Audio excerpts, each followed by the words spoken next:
Good morning, good morning, good morning, because it is a good morning. Welcome to it. My name is Graham Richards. Such a pleasure to be joining you with the rest of the Expresso family, because we are family. You are part of our family and we love having you here.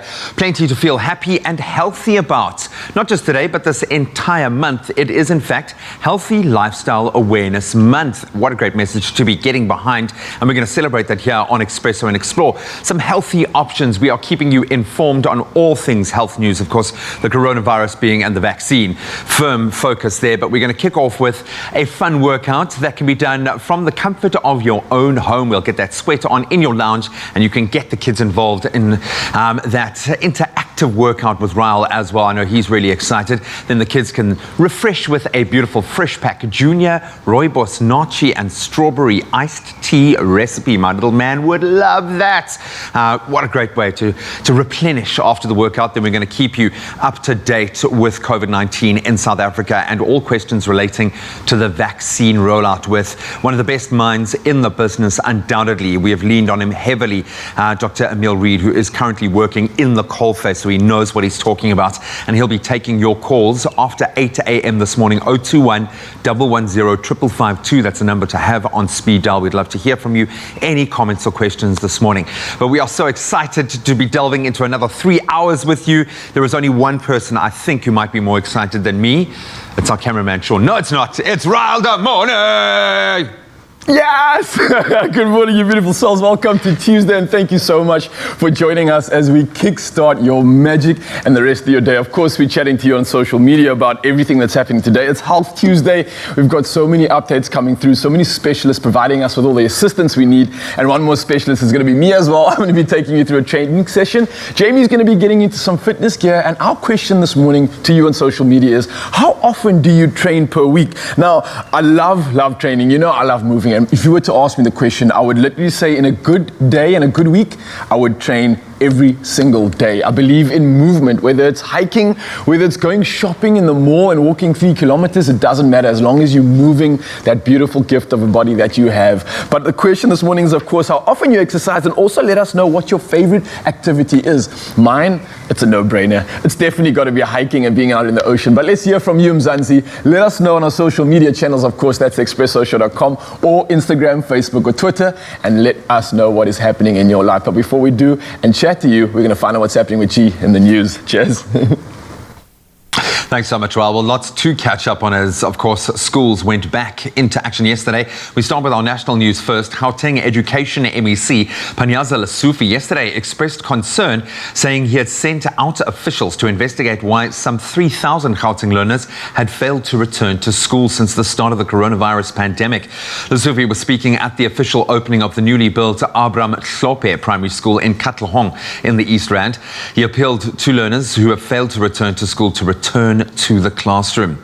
Then in KwaZulu-Natal, they have taken a step further in the digital revolution with the official launch of a 252 million rand state-of-the-art school, the Anton Lembere Mathematics, Science and Technology Academy. That's at Lemercy on the North Coast.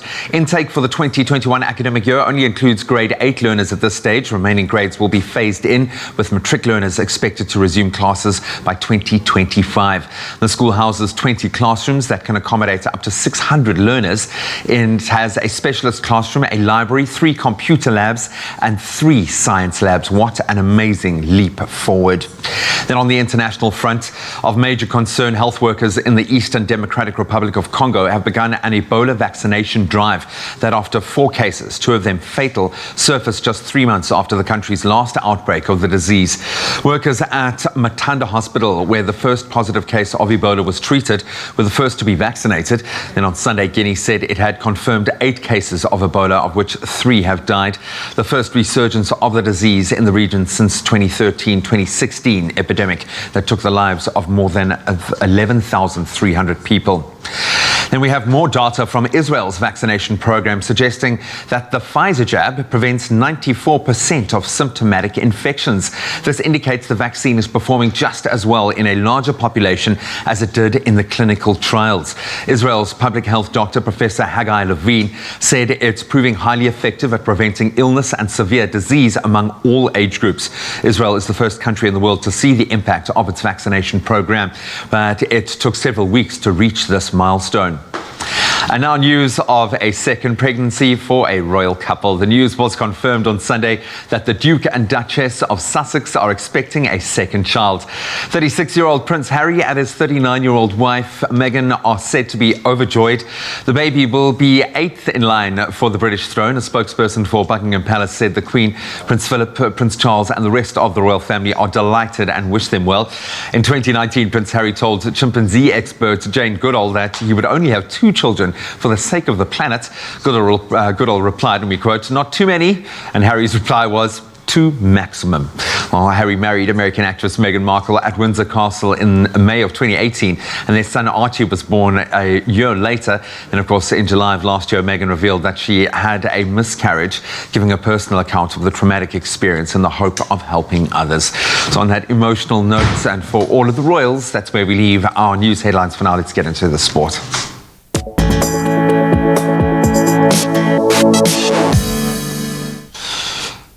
After a few disappointments of late, some good news. As we start with cricket this morning, Ireland will host the Proteas for 3 one-day internationals and 3 T20 matches in July. The matches will be played between the 11th and 25th of the month. And the 3-match ODI series will be played in Malahide, followed by the T20s in Malahide and Stormont. The ODI series will then form part of the International Cricket Council's World Cup Super League. On to football. 2 first-half goals, one by Olivier Giroud and Timo Werner, guided Chelsea to a 2-0 win over Newcastle United at Stamford Bridge in the Premier League last night. So that result takes the Blues up to 4th place in the standings. Clearly things going well for new coach Thomas Tuchel. In the earlier fixture, West Ham United, they thrashed Sheffield 3-0 to go 5th, while defending champions Liverpool, they moved down to 6th place. And then finally onto tennis, the quarter spots are being booked. World number 2 Rafa Nadal, he eased past 16th seed Italian Fabio Fognini 6-3, 6-4, 6-2 to advance to the Australian Open quarterfinals. The number 2 seed will now face a Greek tennis player Stefanos Tsitsipas in the last 8. Then in the women's singles draw, world number 1 Ashley Barty defeated American Shelby Rogers 6-3, 6-4 to book her spot in the tournament quarterfinals as well. Well, if you missed any of that, we'll touch on it again in about an hour or so. Right now, let's see how beautiful the sky is looking in your part of our beautiful country.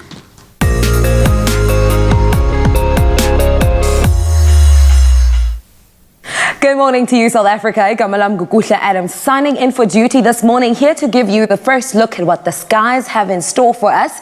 This morning, we are saying thank you to Verity Barnes-Herbert, who shared this lovely golden morning in her area of Riebeek West. Plenty of sunshine coming your way in your area, reaching a maximum of 32 degrees. Ryan Bransley-Khan from Margate shared this stunning sunrise in his area. It's going to be a mostly cloudy day in your part of the country, with some showers expected, reaching a maximum of 22 degrees. Please keep sharing your beautiful parts of the country with us on the Expresso Facebook page, and we may just feature your photo during our sunrise segment. While we do enjoy experiencing a sunrise from your part of South Africa, we do have to acknowledge some international viewers tuning in right now, both on YouTube and the Africa channel in the United States of America. This morning, we are giving a brief update on Boston, Massachusetts. It's the capital of the state, and your day is starting out at a -4 and peaking at 9 degrees. Now, plenty of rain is also expected in your part of the globe. We bring it back home with the latest with regards to Storm Eloise. The South African government has declared the tropical storm Eloise a national disaster. Eloise made landfall with wind speeds of 160 kilometers per hour on 23 January in Mozambique and left parts of Berea flooded. In South Africa, it left hundreds of people homeless, and in Limpopo, 10 people, including children, lost their lives after they were swept away during floods in the province. In Jozini, a small municipality in the northern part of KwaZulu-Natal alone, almost 280 houses were either completely or partially destroyed. Eloise also hit parts of Mpumalanga and Limpopo, where it washed away bridges and houses. A state of disaster gives the government the power to rule by decree, making rules as it sees fit and putting them into immediate operation. It also opens up access to emergency funds. A state of disaster automatically lapses 3 months after its declaration. Here are your temperatures for this Tuesday in Mzansi. Partly cloudy conditions expected in Polokwane, with 25% chance of rain forecast. Mbombela, your temperatures range from 17, reaching a high of 22. Pretoria, it's partly cloudy for you, reaching a maximum of 27 degrees. 47% chance of thunder showers in Johannesburg, starting off with a low of 14, reaching an afternoon high of 27. 53% chance of rain in Mahikeng. Klerksdorp, you start off your morning with a minimum temperature of 12 degrees, reaching a maximum of 28. Also be on the lookout for some wet conditions throughout the day. It's a sunny day in Kimberley. Your maximum is 30 degrees. Bloemfontein, 12:29. A rainy day in Richards Bay with a low of 18, reaching a high of 23. Pietermaritzburg, 12:21. South Africa's Playground, Durban. It's a rainy one for you. A low of 19 and a high of 24 is to be expected. Mthatha, 12:20 are your temperatures for this Tuesday. Monty, you kick off the morning with a minimum of 16, reaching an afternoon high of 21 degrees. Be on the lookout for some rain as well in your part of the country. Cradock, 8:25. Port Elizabeth, some wet conditions at 48% chance of rain. At George, 13:21. Cape Town, the mother city, 16:25. It's a sunny day in Worcester with a maximum of 30 degrees. And Sutherland, 8:24. And Uppington coming through with the highest temperature in the country this Tuesday, 32 degrees. This was the first look at your stunning sunrise pictures and the weather forecast for the day. We'll have another look at the top of the hour, but now here's a more extensive look at what's happening in KwaZulu-Natal. Indeed, thanks so much, Kutle. Of course, as you've just heard, KwaZulu-Natal is currently experiencing very heavy rainfall in the northern parts of the province. The disaster management team are on high alert as Ladysmith and Winterton have both been flooded since last week. The South African Weather Service has now since issued an orange level 5 warning. So here to help us understand what is happening in your part of the country in terms of the storm is senior weather forecaster Lebogang Mogati. Good morning, good morning, good morning. It's so good to have you here. Of course, it would be better if it was on a more positive note, but Lebogang, we always bring you in when there's something terrible happening. I know. Sorry, but we really do need your help and advice at this stage. Obviously, we've seen the devastation, and we're just trying to unpack what the dangers are, but also what might be driving it. So we've heard that a weak low-pressure cyclone from Mozambique is at the root of what's happening. Is this a result of Eloise, or is this something completely different? This is something completely different. So Eloise came and went through, but this is just a separate or a different tropical low system that's causing the rainfall. Okay. Oh, wow. So you're saying it is different, but yet there's possibilities in what we're hearing on the news that there's potential flooding in KZN, Mpumalanga, and various surrounding provinces. So how did it escalate to this extent? I mean, there was nothing about it or no word, and then suddenly, boom, we've got a flood coming through. How did it escalate so quickly? Okay, so we are in the tropical cyclone season, where we do expect a lot of low pressure Tropical cyclone season. Is that a thing?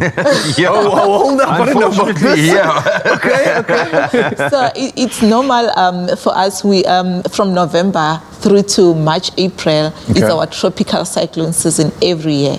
It's more like your winter season. We know our winter season runs through certain months, but for tropical cyclone season, it coincides with our summer period.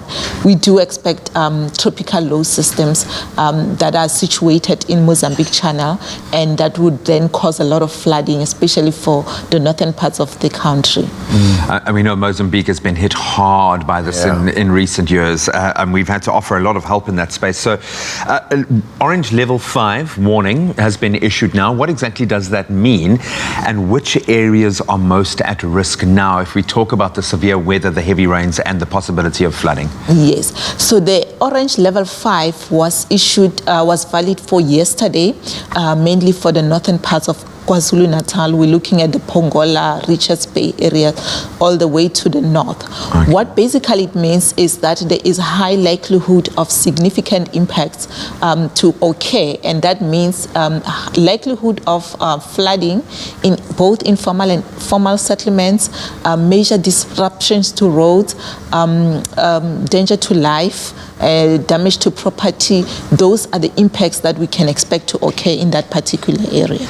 Wow, it sounds very, Just looking at some of the visuals that we're sharing of areas that have been affected, I mean, it really is intense. Yeah. So I've got to ask, obviously for a lot of the people that are in these affected areas, what is the suggestion? What help or what should they do? Is there maybe a helpline that they can call, or perhaps a way to stay updated with what's happening? I mean, what is your best suggestion in this time? Yes, so what we're doing, we are working very closely with local media institutions like your radio stations, the TV, where we do keep broadcasting our warnings, and we urge people, there's always precautions. We advise them not to walk, try or swim or drive in flooded areas, because most of the death, they occur from drowning, and these precautions, the disaster management on the ground that are also advising them, and we do urge that they continue to cooperate with disaster management. But our warnings are available on the website, the Weather SA website. Our products are out there in the media products. And we've got that up there now, weathersa.co.za. How long are we likely to see this impact? When does the cyclone season move past? How long do we need to brace the storm? Yeah. Well, the current low pressure system has actually weakened so far. We are expecting nice clearance from today already. Okay, Most of the areas, they've started to see some sunshine, especially in Limpopo and Mpumalanga. And from tomorrow, fortunately, no rain expected for the country into Thursday as well. Into the weekend, we're not expecting any further rain, but we do expect some rain from Sunday morning. But in terms, coming back to the cyclone season, we do expect that to end towards April and May. So we are approaching. Between January and February actually is the peak season for the tropical cyclone season. So what it means is that this is the time where we can expect a lot of low pressure system sitting over that area. Thank you so much. I do feel a little calmer. I know we're far removed, but a lot of people are very heavily affected by this. All residents should try by all means to be in the safer, higher lying zones in those areas, and that all citizens please comply with the instructions that are being issued, be prepared and regularly follow all alerts from the South African Weather Service. Use that service, use their social media accounts and their platforms, and of course the website that we'll keep up, weathersa.co.za, but we'll keep those details on our website. Thank you so much. Thank you. Thank you.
It's my feel-good breakfast show.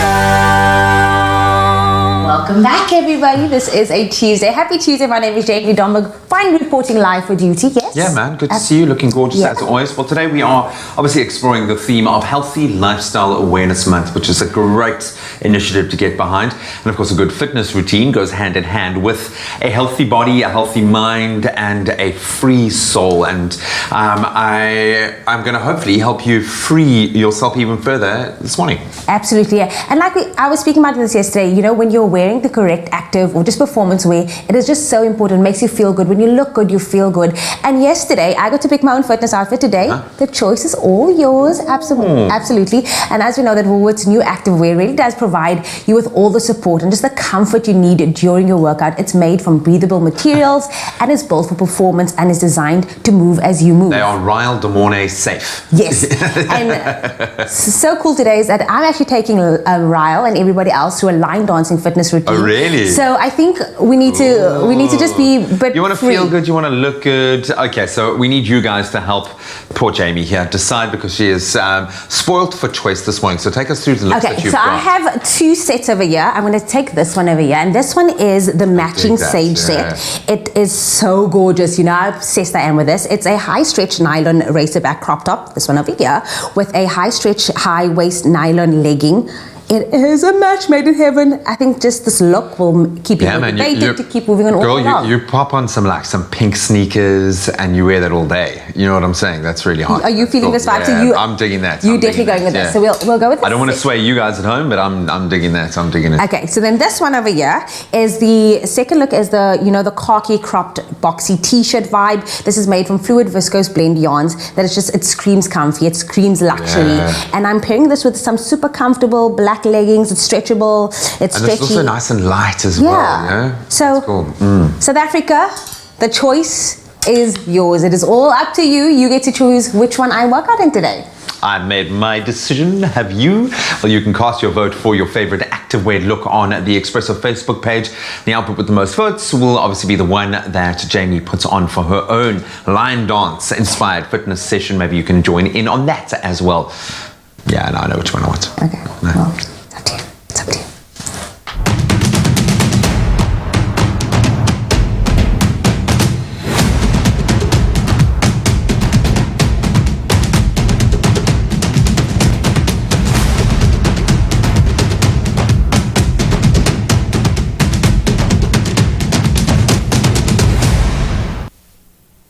Welcome back. You're still locked in. It's your feel-good breakfast show. And now I know for many parents and kids, they think of organized sport when they think of fitness only. But although signing a child up for a sport team has countless advantages, practice and games once or twice a week may not always be enough to reach that activity goal. So it's important to make physical activity part of the daily routine. Now, whether at home, in your garden, or even a visit to the park or an open field, you know it's going to get you there. So I've got Amakle, Auburn, and Aiden who are joining me today to show you fun ways to get the kids active without having to leave the house.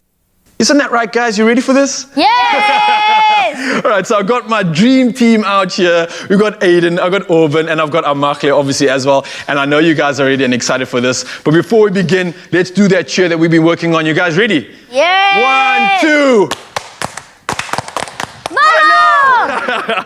All right, guys, so we're going to do a series of exercises. I'll put you through your paces. I want to see how fit you are. We're talking about all the sports that you got into, so we're going to take it into our first exercise. So it's a bit of a warm-up, but it's also a bit of mobility, and it's called a high marching stretch. All right, so what we're going to do, and for the rest of you Mzansi at home, you can join in with us, whether you're big, small, it does not matter. You're going to benefit from this one. And what we're going to do is take your right hand, keep it nice and tall and straight out in front of you, and you're going to try and connect the opposite foot together, and we're going to march in these positions. All right, you want to try this for me? 20 seconds starts now. Let's go. High marching. Yeah, there we go. And keep pumping it through. You guys want to keep your back up nice and straight. And one important thing, and for you guys over here as well, try and point your toes to the sky every time you're kicking. It's going to get a nice, good stretch behind the leg as well, and it's going to really get that sweat on. We've got about 5 more seconds. How you guys doing over there? Auburn, how you feeling?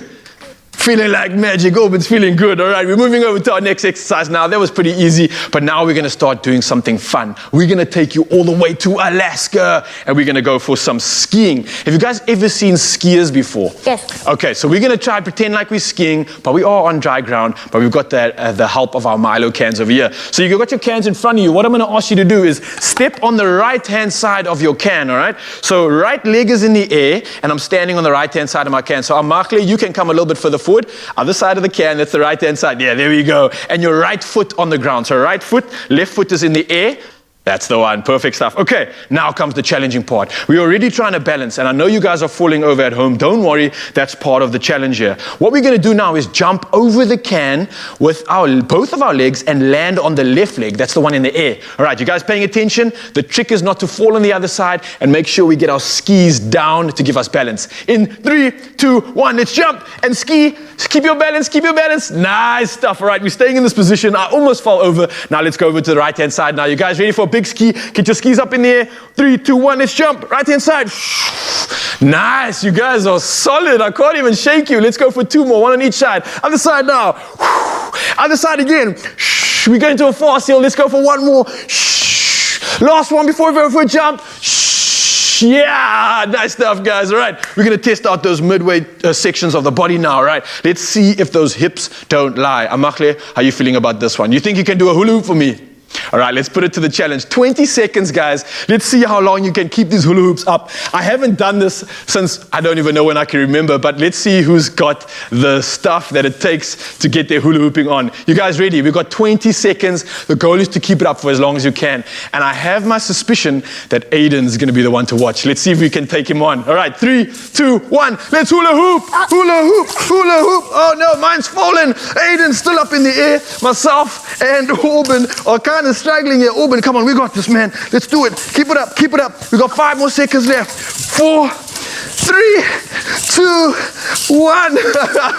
Nice stuff, guys. You can put your hoops down straight away, and we're going into something fun. We're going back to our cans. I gotta say though, Aiden, you claimed that one, man. Your hula hooping skills are on point. I think you're going to need to teach us again after this. All right, Amakle, let's show the boys how it's done. All right, you know the next one. I know it's a favorite one of yours. We're going for a squat and reach. So the fun part is that you can engage and interact with anything that you have in your house. We're using our Milo cans as a weight, and you guys can do too at home. So what we're going to do, we're going to pretend like we're using our bums to close the door behind us, all right? That's a good technique for a squat. So you're going to squat down, there we go, and then get nice and low and reach with your one hand. All right, you got your Milo can. Now comes the explosive part. We want to throw that can into the sky. Obviously, don't let it leave your hand, and try to get as tall as you can. All right, 3, 2, 1, up in the air. Yay! And let's go back down on the ground. Switch your hands over to the other side. Let's go one more time. Yay! All right, next one now. This is a big one. You're all going to pretend like you're nature boys and girls. We've just gotten to the top of the mountain. We're about to celebrate. How loud do we shout when we get up top of the mountain? 3, 2, 1. I love it. One more for nature boy and nature girl out there. 3, 2, 1.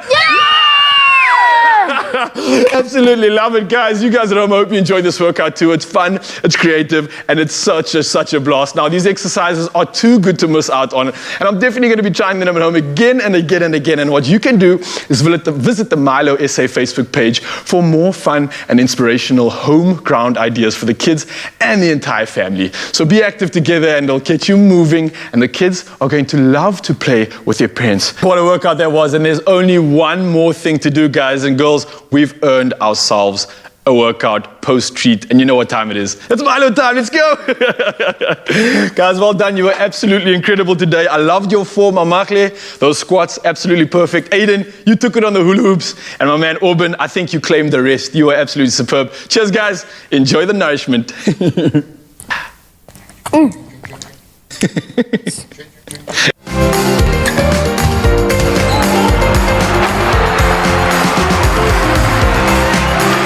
Breakfast your day with Nestle Milo. Oh, you can make my day.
my Feel Good Breakfast Show.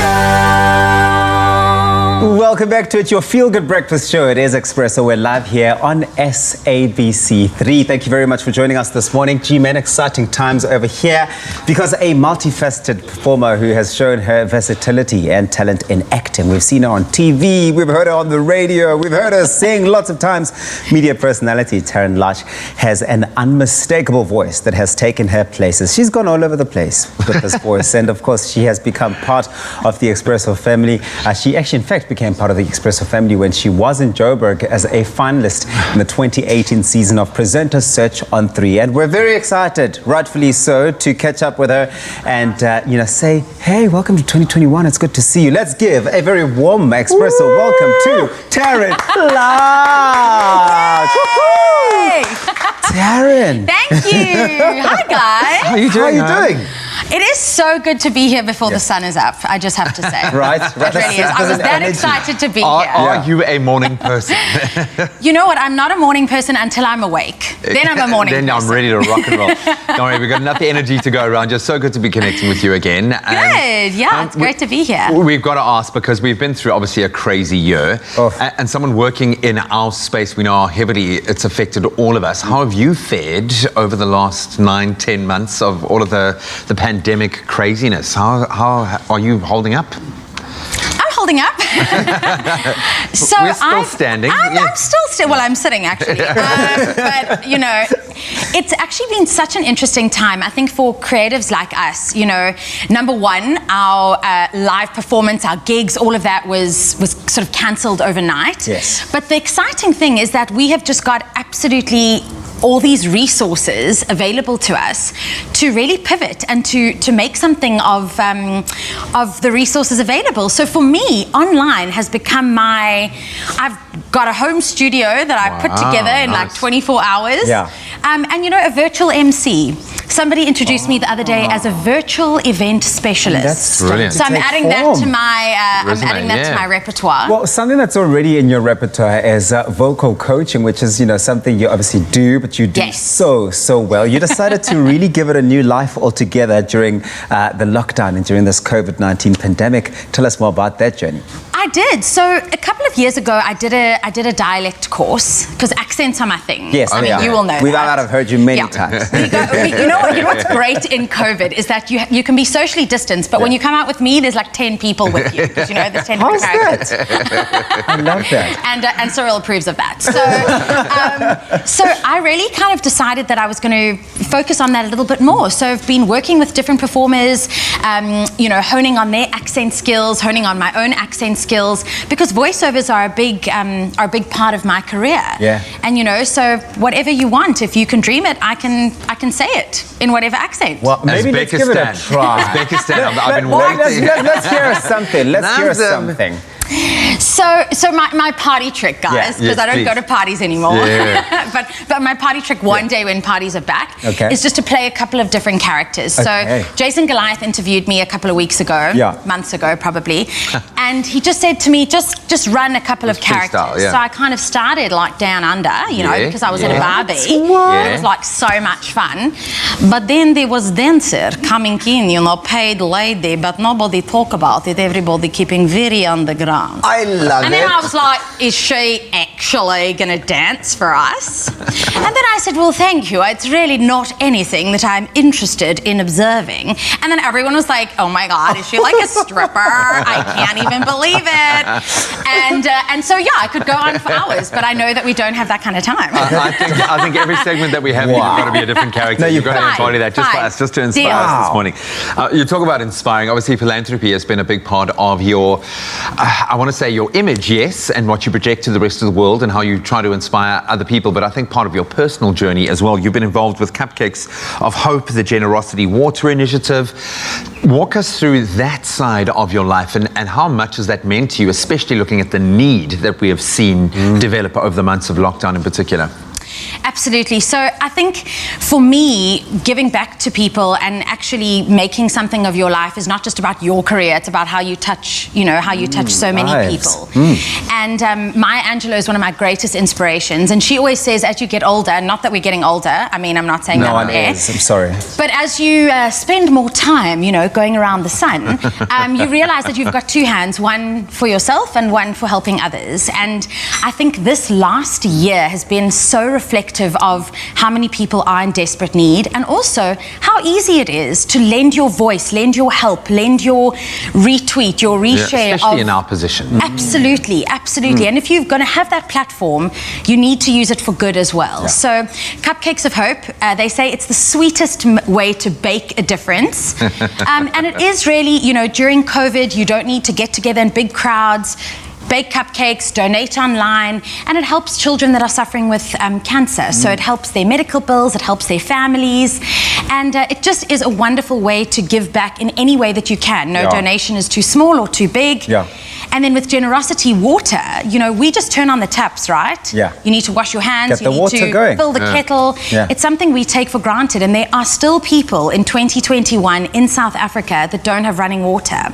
So Generosity Water is an initiative that every time you buy a bottle of that water, money goes towards building a well for somebody who doesn't have access to fresh water. Stunning work. Listen, so, I think this is a really inspiring reminder that we all do have a role to play, and we all can do something to change someone's life out there. Taryn is fantastic, man.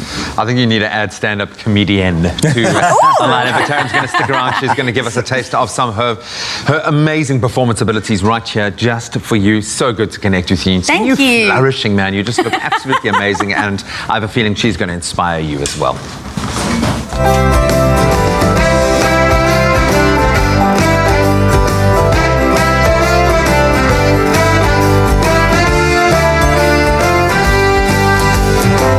Made with love by Clover.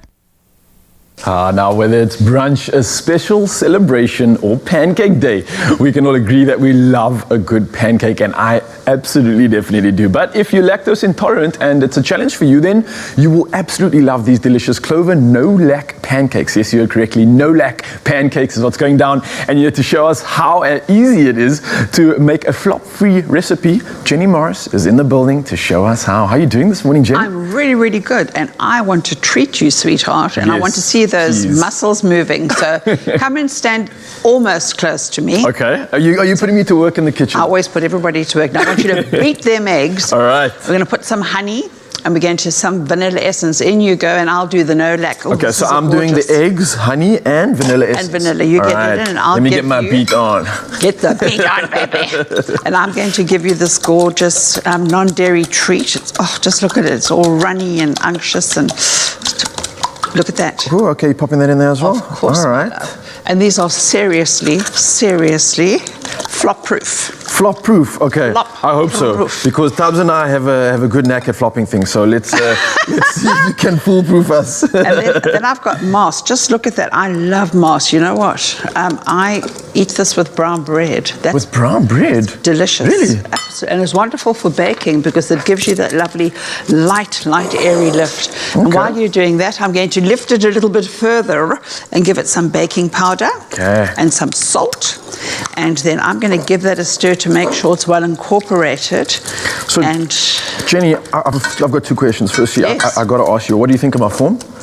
Your form? Beating form over here, is it good? Darling, I was looking at your arms, not at what was happening. Yes, your form is fabulous, sweetheart. Thank you. So, Jenny, after you've done this, I have a treat for you. Because I think, and this is something that I practice a lot, pancakes, it's my absolute favorite. And it's such a favorite that I take a pan, like a stove, all the way up into the mountain, and I cook pancakes up in the mountain. I don't know if we've got an insert of that we can show the guys, but that is like my thing to do on the weekend. Pancakes in the mountain with a view, prepped up. I hike up with an entire stove. So I'm wanting you to maybe put a little bit of a gourmet flash appeal to my pancakes. So I think mine are a bit rugged. There's nothing beautiful about it other than as long as they're tasty. But I know you can step it up and maybe do me one solid and make it even better. So that's why I'm paying extra attention right now. Well, I know one thing I can get out of what you've just told me, and that's la bola for this boy. Oh, I could sell you, darling. Lend could sell me. I could What do you so think sell you'd get from me? I'll get plenty. Now, you could make this soft and runny, or you could have it a little bit more sort of formed. So if you want it like a thin pancake crepe style, but you know me, I like big. You like it thick. I like it thick, not thick. I don't like thick. Oh, you don't? No, I don't like Okay, stupid. okay. But I like, but I do, I love it. Like a crumpet. Okay, I got you. Yes, you yes, see, yes. look at that. Oh, Oh, this is going to be a big baby. Look. And that is size, a biggie, yeah. Your size does count, I suppose. We're almost venturing into the waffle size here. That's what I like. I think you did that on purpose. I see you, Jenny. You told me you want me to ramp it up for you. So Look, and we do build up a good appetite in the mountain too, as well in the studio. So I think your sizing is perfect. it good? It's perfect. And then the way to cook this is just to keep your eye on it. And if I jump out of the way, you can have a look into my pan. You want those little bubbles to appear on the top, because there's nothing worse. You're going up the mountain. Obviously, I'm assuming you're taking a partner with you or a date, and you don't want anything that's ooey gooey and sticky in the center, because you want a nice cooked pancake, right? Yes, Good you boy. do. You do indeed. Now have a look there. You see, it's not ready for me to. How do you know it's not ready though? Because I definitely won't be able to flip this Yeah. over, and I just need those little bubbles to form over the so top. that's the step when you know Yes. you're ready to get the flip on. There we go. Of course. Oh, look at that. Good form. Love it, love it, love it. And I would suggest, because now you're asking me for mommy hints and tips, is that you get your partner to flip, because if it breaks, it's their fault. Oh, okay, How's I like that. I like that. Assume no responsibility. Beautiful stuff. Now, I love the fact, obviously, that this is obviously lactose free, which is great. And the fact that it also, to me, already comes with a little bit of a sweetness, especially when you're looking at your flavored variety. Yes. So you don't have to add any sweeteners in. I don't find sugar to be a necessity at all. It kind of comes all ready to go. See, the thing is with the non-dairy treat, it's really got this lovely bit of sweetness, and it depends on what you're going to fling over the top. Some people would now put lots and lots of honey. So I don't like a very sweet batter. And but what I really, really am impressed with and very excited about is that I own a restaurant, and I'm getting people that are lactose intolerant all the time. Okay. So, and pancakes are our big thing. So we use some You make no-lac- pancakes and I haven't even had one yet. Oh, darling, I'm not going to go up the mountain to give you one, but you're welcome to come to my restaurant. I will definitely do that. But Jenny Moss, thank you so much. a pleasure. Pancakes, I think, that are now leveled up and something I can take with me into the mountain. If you want to know how we've done this, of course, then check it out, because the recipe recap is coming at you right now.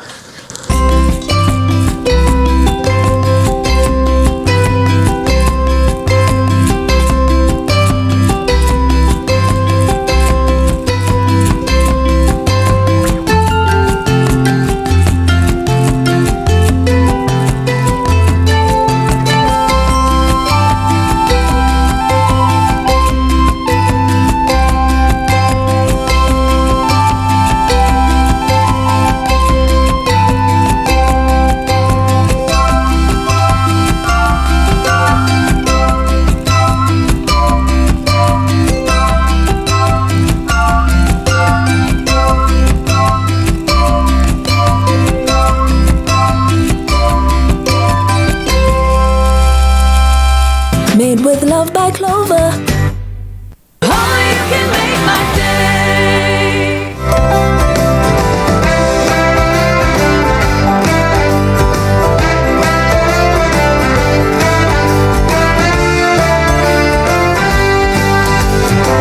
Made with love by Clover.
It's my feel-good breakfast show. Welcome back, guys. You're still locked in. It's your Feel Good Breakfast Show. And we're going to have some laughs in the kitchen, of course. And we love conquering different types of challenges right here on your Feel Good Breakfast Show. And with today, obviously, being Pancake Day. Yes, what a beautiful day. We are embarking on the Pancake Flip Challenge. Ooh. Now, ladies and gentlemen, boys and girls, children of all ages, I'm proud to present to you our two competitors of the day. In my first corner, we have the Red Queen, Jerry Morris in the building.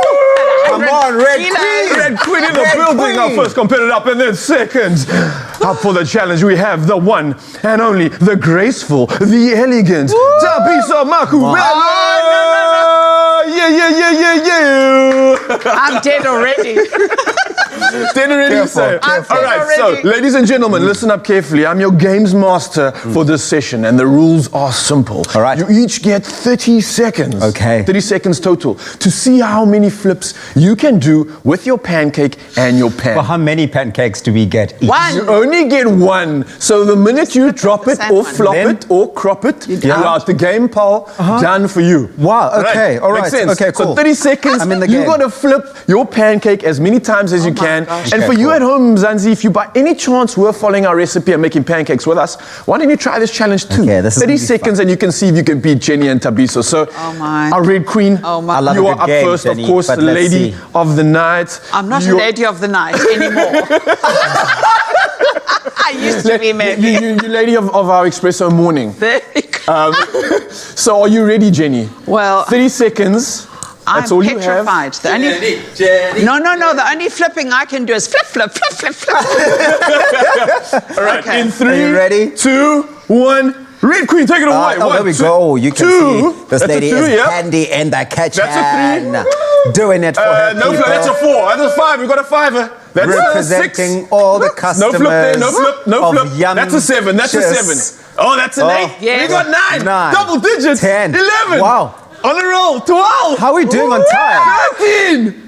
14. Well, you're having fun with this. Okay. It's over. It's over. Wow, that was very, very impressive. 14. 15 actually, Tubbs, 15. and as a games master, okay. I'm going to add an extra point there for All the right. finesse and that absolute display And of the fun perfection on factor, that double because flip. Jenny, you really did go into your space of fun there.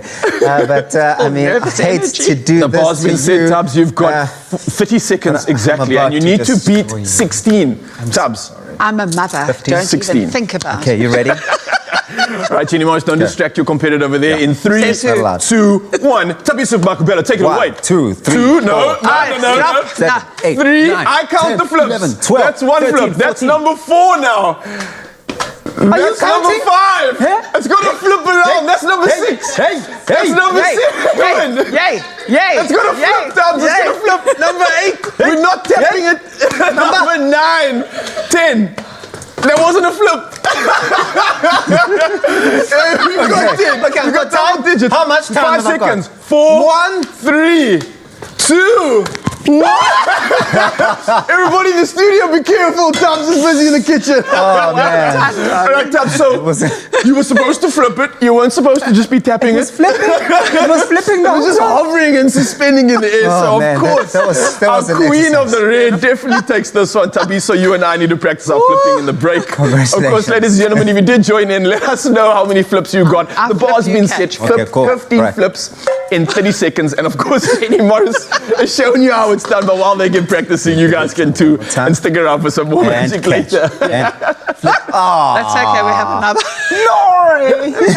It's so good to be here on your Feel Good Breakfast Show. But of course, what better way to accompany all those good pancakes than with a good cup of coffee? It is #Travel Tuesday, and we are definitely heading to the beautiful Argentina this morning. Now, I don't know if you guys know, G, I don't know if you know that, but did you know that Argentinians drink more coffee than any other Latin American country? Really? Yes. Not more than Cape Town. No, definitely not more more than than Cape Cape Town. I love that. So I'm making myself a Buenos Aires lungo right here, and I'm going to top it up just because I feel extra special this morning. I'm going to top it up with a little bit of milk froth. And what I love about this machine is you can play barista. So it gives you everything really simply, that you can just press a button and make it happen, or you can get a little bit kind of fancy schmancy, and you can do your own measurements, because I know how I like my coffee. So a little secret here is I'll use the Nespresso travel mug, which is amazing, okay?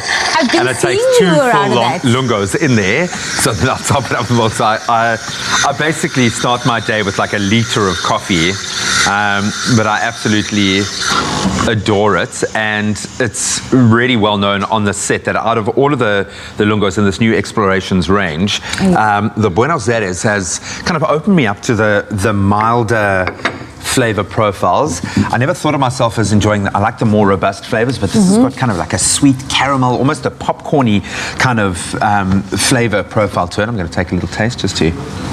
Mine is straight up. I don't have any milk with it, so I am going to take mine. Makes me just want to do an Argentine tango, man. I absolutely love it. It's a blend of deliciousness, I think, to complement the vibrant city of Buenos Aires, where they love dancing, football, asada, which is their term for braai and of course, coming together. This is a really good social coffee. Obviously, the lungo we know is 110 mils. This is made of a blend of Arabic and Robusta, and it's a mild intensity, but that doesn't mean that it skimps on the flavor. It's got absolutely beautiful, one of the most well-balanced flavors, I think, out of all of the Explorations range. I can definitely taste that popcorn caramel feel to it, and it does make you want to do like a bit of a tango.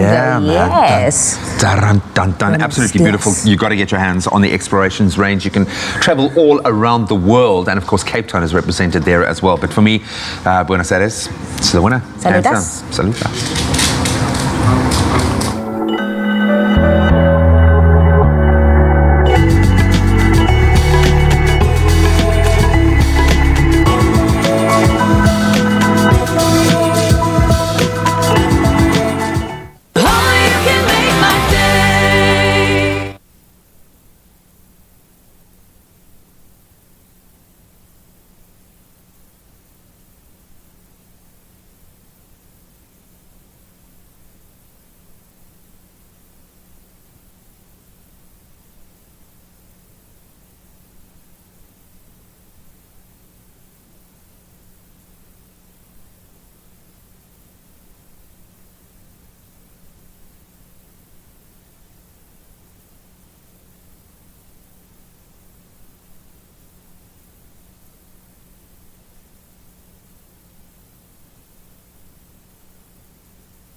Making it to 2021 is a triumph. So celebrate with Immuenza and stand a chance to win 5,000 Rand weekly for 5 weeks. Now keep boosting your immune system with Immuenza and tell us your survival story and what protected you from, say, a lion attack to a parachute fail. We want to hear your amazing stories. Reply to Immuenza's competition post on Afternoon Express's Facebook or Twitter pages. And note that this competition runs until midnight, the 17th of March 2021. T's and C's can be found on afternoonexpress.co.za. It's my feel-good breakfast show. Welcome back to your Feel Good Breakfast show, Expresso here on SABC3. It's a beautiful Tuesday morning and we're all about health. Now it's time to check in on what you guys are saying on our social media. Of course, and we were asking you this morning the question of what your favorite exercise is and how often you train per week. And of course, you guys have come through with so many comments and we had to choose a few only, and we do have them. So let's see who's coming up first. We've got Ibrahim Mukamasenya. He says, directly, I don't really exercise, but indirectly, I do exercise every second by walking, running away from rats. Excuse me? From rats and doing a home chores. So I exercise every second. Wow. I have so many questions. Abraham, please explain to us where the rat part is coming in here in this conversation, okay? But it's a fair point, though, because running from rats does count as an exercise. and I must say, a valid point again, any movement is exercise. So like I said earlier this morning, if you're going to the shopping mall, anywhere you're going, movement is encouraged, and that's exercise. I love that. Let's see who's up next year. Marble says, morning, #Expresso team. I used to exercise 5 days a week in the morning for 30 minutes, but now 2 to 3 days. I use a workout app, and I like lunges and squats. So the girl is working on her summer.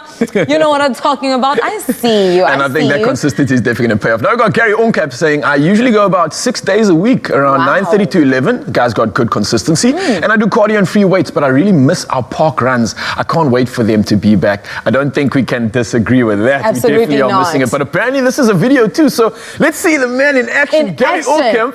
I love treadmilling. I love being on the treadmill. I think it's the most, I don't want to say easiest, but it's, for me, it's fulfilling. And these are really cool because this is an air treadmill, so you don't, you have to do all the work. It doesn't work for you. Oh, so. I see what you mean. I that's like that, so it's even more difficult. Gary Oncap's from the future. You know what, Gary? How about you teach Ryle a thing or two when it comes to fitness and let us in on your fitness routines, okay? He's proud right now with the comments that you've shared on social media. Keep them going, keep them flowing, and use the #Expresso show. But now it seems like the time is almost 7 a.m. Let's check in with what's happening with the news headlines. Thank you very much, team. Yes, it is almost 7 o'clock. Time for us to take a look at those news headlines. We start off here at home, where the Automobile Association says motorists should brace themselves for yet another petrol price hike next month. It's predicting a month-end increase of 56 cents a litre for petrol, 47 cents for diesel, while eliminating paraffin is expected to rise by 41 cents a litre.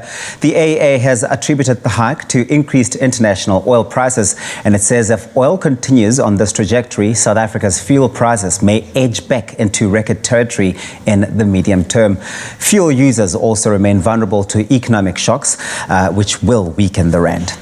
Education Minister in Gauteng, Panyaza Lesufi, she expressed yesterday a concern, saying that he had sent out officials to investigate why 3,000 Gauteng learners had failed to return to school since the start of the coronavirus pandemic. Lesufi was speaking at the official opening of the newly built Abram Hlophe Primary School in Katlehong on the East Rand, and he appealed to learners who have failed to return to school to return to the classroom.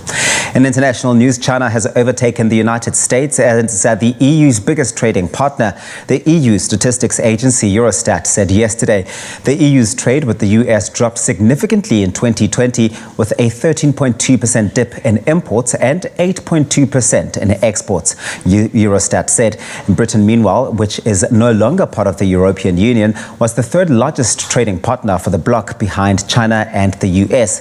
And China's exports to Europe benefited mainly from a strong demand for medical equipment and electronics.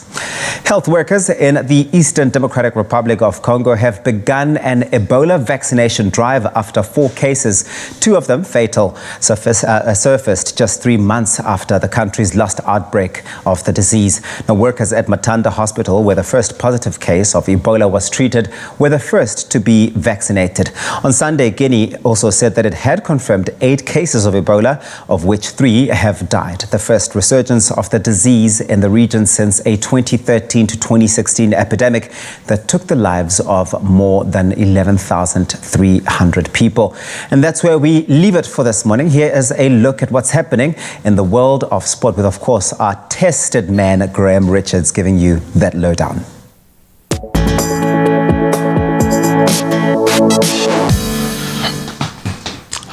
Thanks, Tobiso. Let's start with cricket news and some good news for the Proteas after taking a couple of knocks in recent times. Ireland will host the Proteas for 3 one-day internationals and 3 T20 matches in July. The matches will be played between the 11th and 25th of that month. The 3-match ODI series will be played in Malahide, followed by the T20s in Malahide as well and Stormont as well. And the ODI series will form part of the International Cricket Council's World Cup Super League. Then on to football. The 2 first-half goals by Olivier Giroud and Timo Werner guided Chelsea to a 2-0 win over Newcastle United at Stamford Bridge in the English Premier League last night. So that result takes the Blues up to 4th place in the standings. Great news for new coach Thomas Tuchel. In the earlier fixture, West Ham United thrashed Sheffield United 3-0 to go 5th on the table, while defending champions Liverpool have now moved down to 6th. And finally on to tennis. World number 2 Rafa Nadal eased past 16th seed Italian Fabio Fognini 6-3, 6-4, 6-2 to advance to the Australian Open quarterfinals. The number 2 seed will now face Greek tennis player Stefanos Tsitsipas in the last 8. Then in the women's singles draw, world number 1 Ashley Barty, she's on course. She defeated American Shelby Rogers 6-3, 6-4 to advance to the tournament quarterfinals as well. That's where we leave our sport for now. Let's touch on the weather.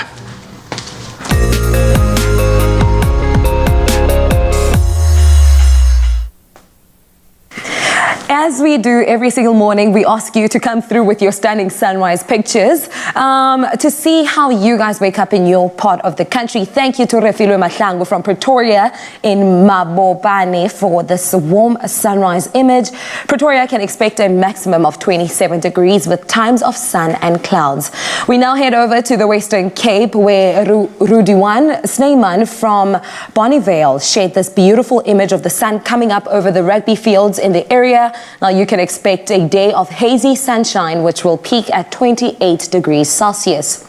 Now, whether you are tuning in locally or internationally, please do share your sunrise photos on Expresso Facebook page. Show us how you start your day in your part of the country or the globe. We are giving a small international glimpse at Des Moines, Iowa this morning.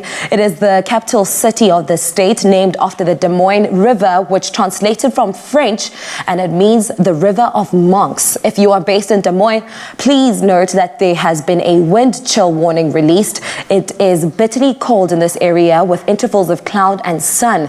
Limit your outdoor activity as temperatures are going to range between -16 and -22 degrees. Texas is in the US is known for its sprawling deserts and excruciating heat waves, but right now it's blanketed in a thick layer of ice.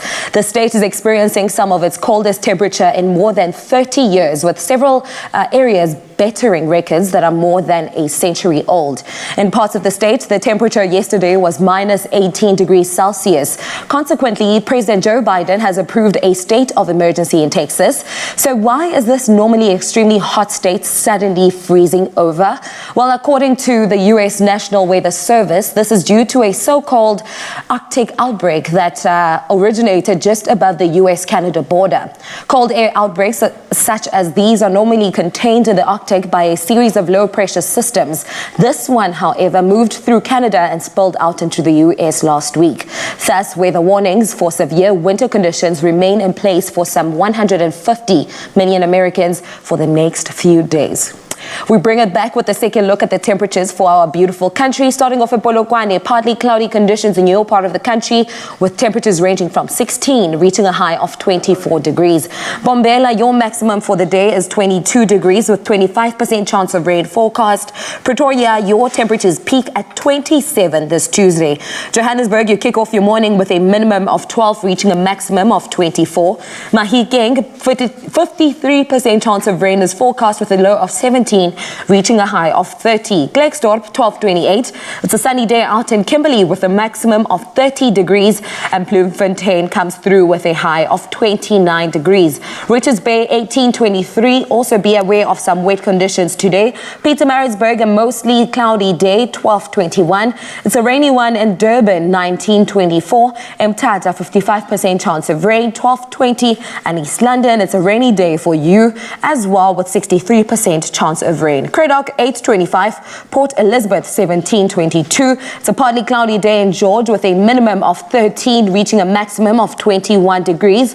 Now we are at the mother city, Cape Town, 16:25, and Rooster peaks at 30 today. Sutherland is a sunny day with a maximum of 24, and Appington with the highest temperature in the country this Tuesday, 32 degrees. This was the second look at your stunning sunrise pictures and the weather forecast. We'll have another look shortly after 8 o'clock, but now it's time to elevate the feel goodness with some music.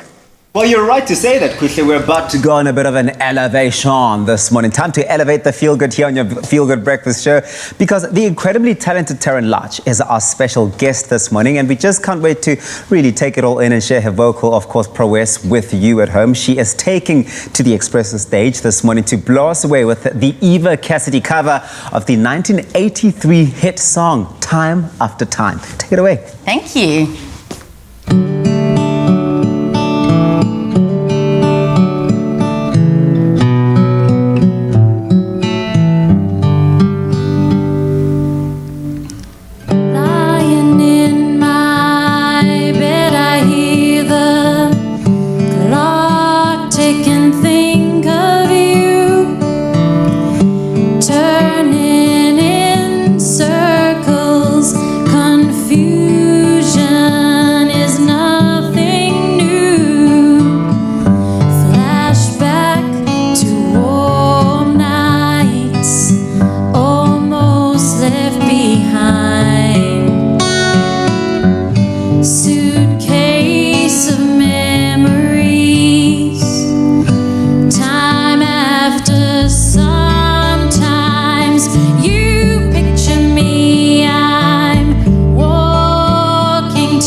If you're lost, you can look and you will find me time after time.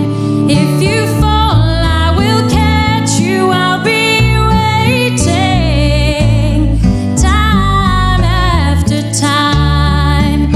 If you fall, I will catch you. I will be waiting time after time.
Yes, queen of the vocals here on your Feel Good Breakfast show. I mean, that is the most reassuring voice I have ever heard. And what a voice for a morning. What do you think of that performance? Let us know. Expresso Morning Show, SABC3 on Facebook. Use that hashtag Expresso Show. Taryn Larch is going absolutely nowhere. More gems coming your way. And also in just a bit, we're going to be choosing what Jamie Lee must rock on the fitness sector.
It's my feel-good breakfast show. Molweni Nonke, welcome back to your Feel Good Breakfast Show. Expresso here on SABC3. Now, earlier on, we asked you to help Jamie Lee Domberg over here choose an athleisure look for her upcoming fitness segments. And the votes are in. And the winning look, before we actually... Let's check it out. We want to on see some comments on social media, logging in on Twitter. Woolworths Activewear is designed to move you as you move. Help Jamie pick her outfit for today's workout. And as you can see, it is very clear. The matching sage set at 66.7%. Okay, let's have a look at some comments. Yes, absolutely. I want to see what people, why they chose that one. I loved it. G was actually going for it. So he was actually persuading everyone at home to choose a sage set. We have Lebza saying 2, matching top and bottom. Yes. Neo saying matching top and bottom. Sinekolo says number 2. Demakato saying matching top and bottom. 100%. Do we need to go? You need to look cute for that boost of confidence when you're working out, don't you think so? And didn't you say that you're going to be joining us for the fitness workout? No? We're still having a conversation about that, okay, Jamie? Are you happy? I'm very happy. Thank you so much, South Africa, for helping me choose. I am ready to conquer that fitness session with Ryle and with myself, and maybe we'll get the rest of the team to join us as well. But I'm coming for all of that yasness. Thank you for all so much for voting. Remember, you can shop this look at Woolworths in-store, online, or on the Woolworths app. Ready for a little yasness? The yasness. Some yasness right in the studio. How about a nectarine and grain salad? It sounds amazing. Stick around.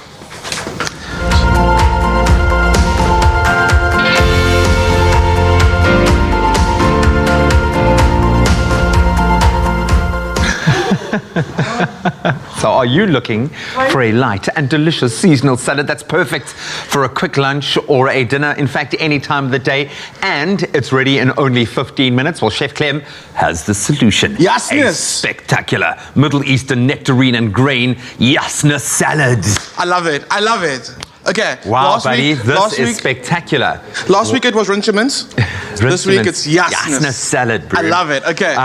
It's exciting me because that's the biggest couscous I've ever seen in my life. Right? Pearl couscous. It's not something new, but it's something we started playing around with now, and it's absolutely amazing. Couscous. If you love couscous, you're gonna love pearl couscous, and it's almost as easy to cook as the normal one. Almost as easy. Almost easy. So the normal one, you just pour boiling water over and let it sit. This Okay. one, you do put it in the pot and let it simmer for a little bit. Okay, but it's worth it. It's worth it. It's so worth it. And a big pack like this, once you cook it, it goes so far. It literally creates like dishes for the whole week. So let's try a little nectarine salad because they're in season right now. And they look beautiful. You get They the white are nectarine, you get so- the orange flesh nectarine. They're beautiful. And it's one of my great joys is watching my boy tackle one of these guys, and there's just nectarine everywhere. That's the But whole it's theater awesome. of eating a nectarine. Completely, man. But it does lend itself, because of its texture, it lends itself beautifully to a salad, I think. Absolutely. To balance that sweet. It's not overly sweet, but in season, oh man, there's nothing better. That's right. Hey, So, this we is got exciting. You've got some really exciting ingredients It's out actually there, man. very like simple. It's all you need to actually build up a beautiful salad. And then I feel like people miss it when they think salad. They go iceberg, lettuce, onion, tomato. Yeah, for sure. No, man. No, It's man. about texture and it's about flavor. And this is it. Crunch from my beautiful dukkha, which you're gonna help me with. Oh, okay? that's And what then- this is going to become. Okay, And then hence the I'm Middle going to use Eastern the inspired. nectarines, the creamy avo, the sharp onion, some basil pesto, and put it all together. It's so easy. So these Talk aren't about just a any balance, nectarines, yeah. eh? They flavor burst, and we know that's special. It's very special. So they've Explode in your mouth. they've been selected over time to actually end up being as perfect as it is. And this is the white flesh one, which has a nice delicate sweetness and a bit of a floral note in there. And the yellow ones, ultra fruity and sweet. They are so I like delicious. it. That's the official nectarine hold. It position, is. eh? That's how Pinky you out clasp. as well. Pinky out. Yeah, you clasp a nectarine like that. And it's locally produced in farms close by to us. I mean, that's amazing. I'm all for it, buddy. So Okay. let me get to work. Let's do What it. can Okay. I do to help you? Almonds, pistachios, some cumin seeds, Cumin. some sesame seeds. Cool. You need to give it a little bang bang. Okay, Okay. I'll And do then it. if it starts making a lot of noise, Am I putting all of this in there or a bit? How much? All of it. All of it. Okay, All of it. Cool. I'm there for you. and then all I need you to do is, okay, we've done the pearl couscous, spoke about that already. Let's talk about the way we're going to flavor it. So you could do olive oil and lemon, but I really want to go bolder flavor, basil pesto. And basil pesto is great. You should always just have it. Have it there, yeah, no, Yeah. for sure. I have a little bucket in my fridge all the time, and it gets used a lot. It's just so simple to like add flavor to a dish. Almonds going in. So a dukkha is basically a mixture of spices and nuts, which get pounded together, and you get this beautiful like sprinkle, or it's actually a seasoning. So it goes really well on salads, even on a piece of lamb that you just grilled. Spicy, nutty. Kind of give it Yeah. that crust. I was thinking, even take a beautiful piece of bread, dip it in some oil, and dip it in the dukkha. And, Yes, absolutely. So make that fresh, because we know the nuts have oils. So if you make it, use it within like 3 days. Okay. And it's really great to have in hand as well, just like our pesto. So I've added some pesto and the onions to the couscous, Okay. The seeds and then give it are a good going in. mix. And how much salt? I'm going to salt batch. You know what? Add a little more. Add it more than Just I thought. that salt's Okay. going to bring out the flavors of everything else. Even though nectarines are sweet, a little bit of salt brings it out. Nectarines Sure. and Parma ham. Have you had that before? Oh no! It's something I've done it with melon, but not with exactly. the nectarine. Yeah. And exactly for the same reason it works with melon, it works with these nectarines. So it's really like a great way to like a little meat and cheese board or some fresh Yeah. nectarines. Okay, Completely, I'm down with that. couscous going down. I'm going to build this up in layers. Also, I don't want to mix everything. You know what I mean? I don't want to have one big bowl of everything mixed. I kind of want to build layers on top. Have layers so that you get an exploration of flavors. Wow, yes. Okay, couscous down. Onions gone in. So then we're going to go with some nectar. Let's go avo first. Okay. Avo's also beautiful, ripe. Yeah, I know the avos are spectacular. I know I go on about this all the time, but working with the Avo Growers Association, the work that they've done to ensure that we have a longer avo season so that they can bring the costs of avos down so we can have accessibility to really good locally produced. And we get some of the best avos in the world. 100%. We export 100%. everywhere. So those go down. And again, the nectarine is just going to be that little punch of sweetness. That's looking so good. That's looking you know what? good, You man. don't even have to make it super coarse like this one. I like it a little chunky. I was going to say, someone must have spent about 4 hours doing that Wow. one, man. Nicole, Kelly, Aniba, I don't know who did it, but They thank started you. yesterday, and they were here this morning, still grinding when I came in. All right, that's looking beautiful. Okay, excuse me having a little, I just want to taste the No, fruits please of my do, labor. please do. And that salt just elevates it so much as well. Oh, that's lovely. Yeah? Huh? So now, we're Ooh, going to add a little that's bit of our delicious. lettuce element, and I'm using this crimson salad mix, little baby leaves. They're super delicate, sweet. cute. Some of them a little bitter, whether you want that bitterness to come through. And all you can do is just like scatter these. So yeah, you've got the sour, you've got the sweet, you've got a little bit of bitterness, you've got the salty, beautiful umami, the spiciness. I love this Middle Eastern flavor profile. Thanks. Oh, and you used mine. You didn't even use the. No, I you used yours. Mine. I used yours. Yours has more yasness than this one. So you've killed it with the jalapeno popper. I can still remember the beautiful way you attacked that jalapeno popper. Yeah. Do you want to try doing it with a nectarine flavor burst? Hey, baby. Okay, let's do it together because we're almost out of time. How you doing? But can we get music? I didn't ask for any music, but maybe like, is it No, possible? Stop. No, stop. I'm in a relationship. Oh. No, what? What's a flavor burst like you doing in a dive like this? Oh, what? Me? No. Can't. I'm a better man than this. No, I'm not. Can't resist.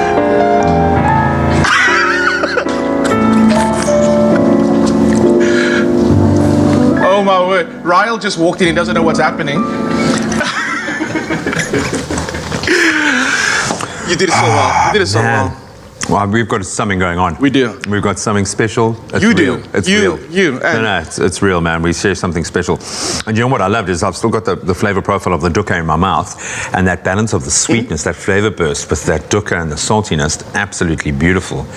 You're a legend. Oh my I'm in goodness. love, man. I'm in love. There's a recap in case you want to see the recipe, and go to YouTube in case you want to see Graham Demonstrate beautifully a bit of yasness. vastness.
It's my feel-good breakfast show.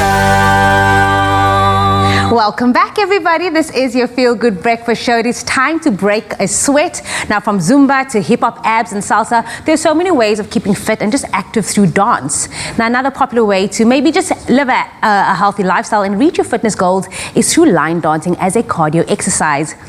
A line dance workout can, just aid weight loss because it elevates your heart rate for an extended period of time, which of course burns more calories. And as we are celebrating Healthy Lifestyle Awareness Day, this one is one of my favorite routines that I've been performing as part of my healthy lifestyle journey. And I'm so excited to share with you and also with you. Yeah. Yay. I must say you're looking good. I'm loving your new look. Mzansi, you guys did well, so thank you for coming through on those votes. And secondly, dancing, Jamie, why are you putting me through this? You know me and dancing. So here's the thing. I told it to my mom and Luca yesterday, just that was the base of it. They can do it, so it means you can do it. The rest of them can do it as well. You added the pressure. That didn't help. No pressure at all.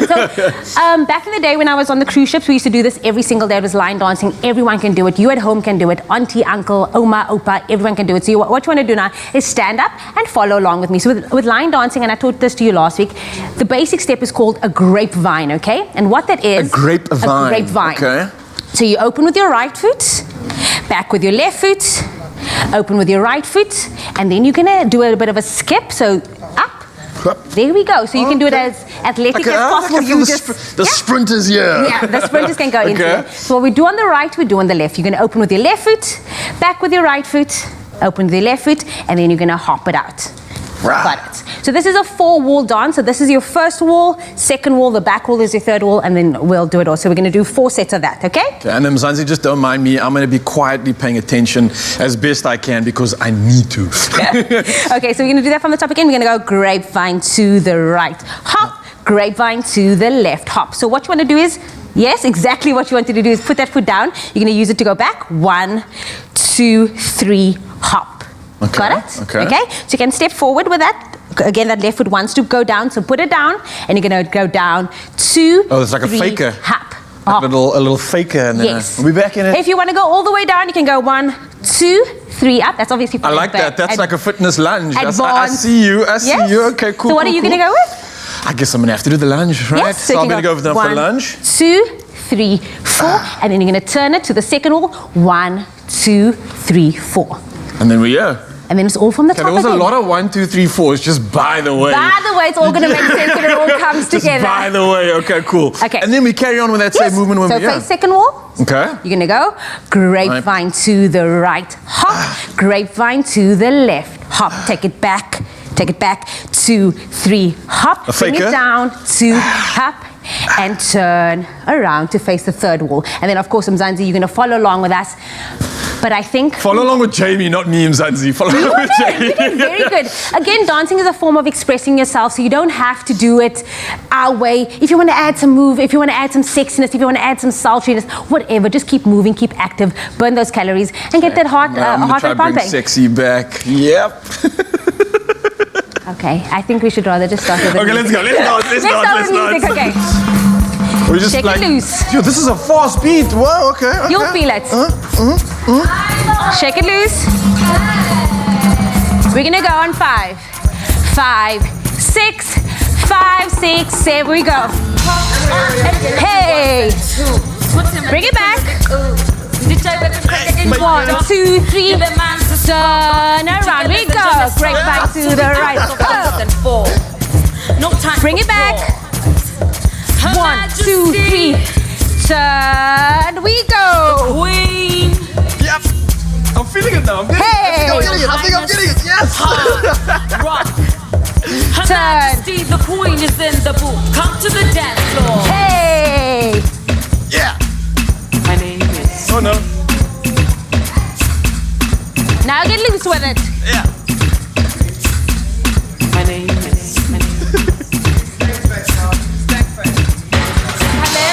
Kaleza.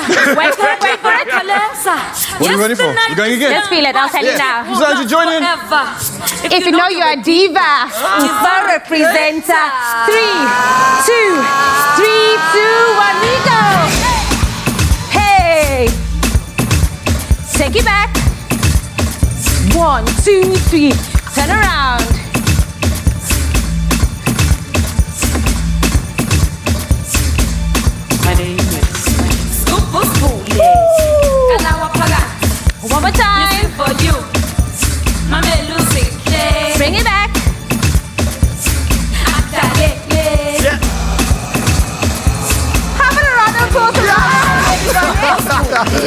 officially a line dancer. You're officially a line Oh dancer. yes, I just You need to bet. get like boots and those like tassels and a hat and I'm so I'm ready proud for of you. it. Exactly. Let us know what you thought of that workout.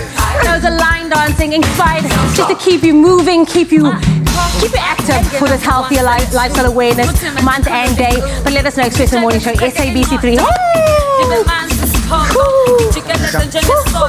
Hey! Hey!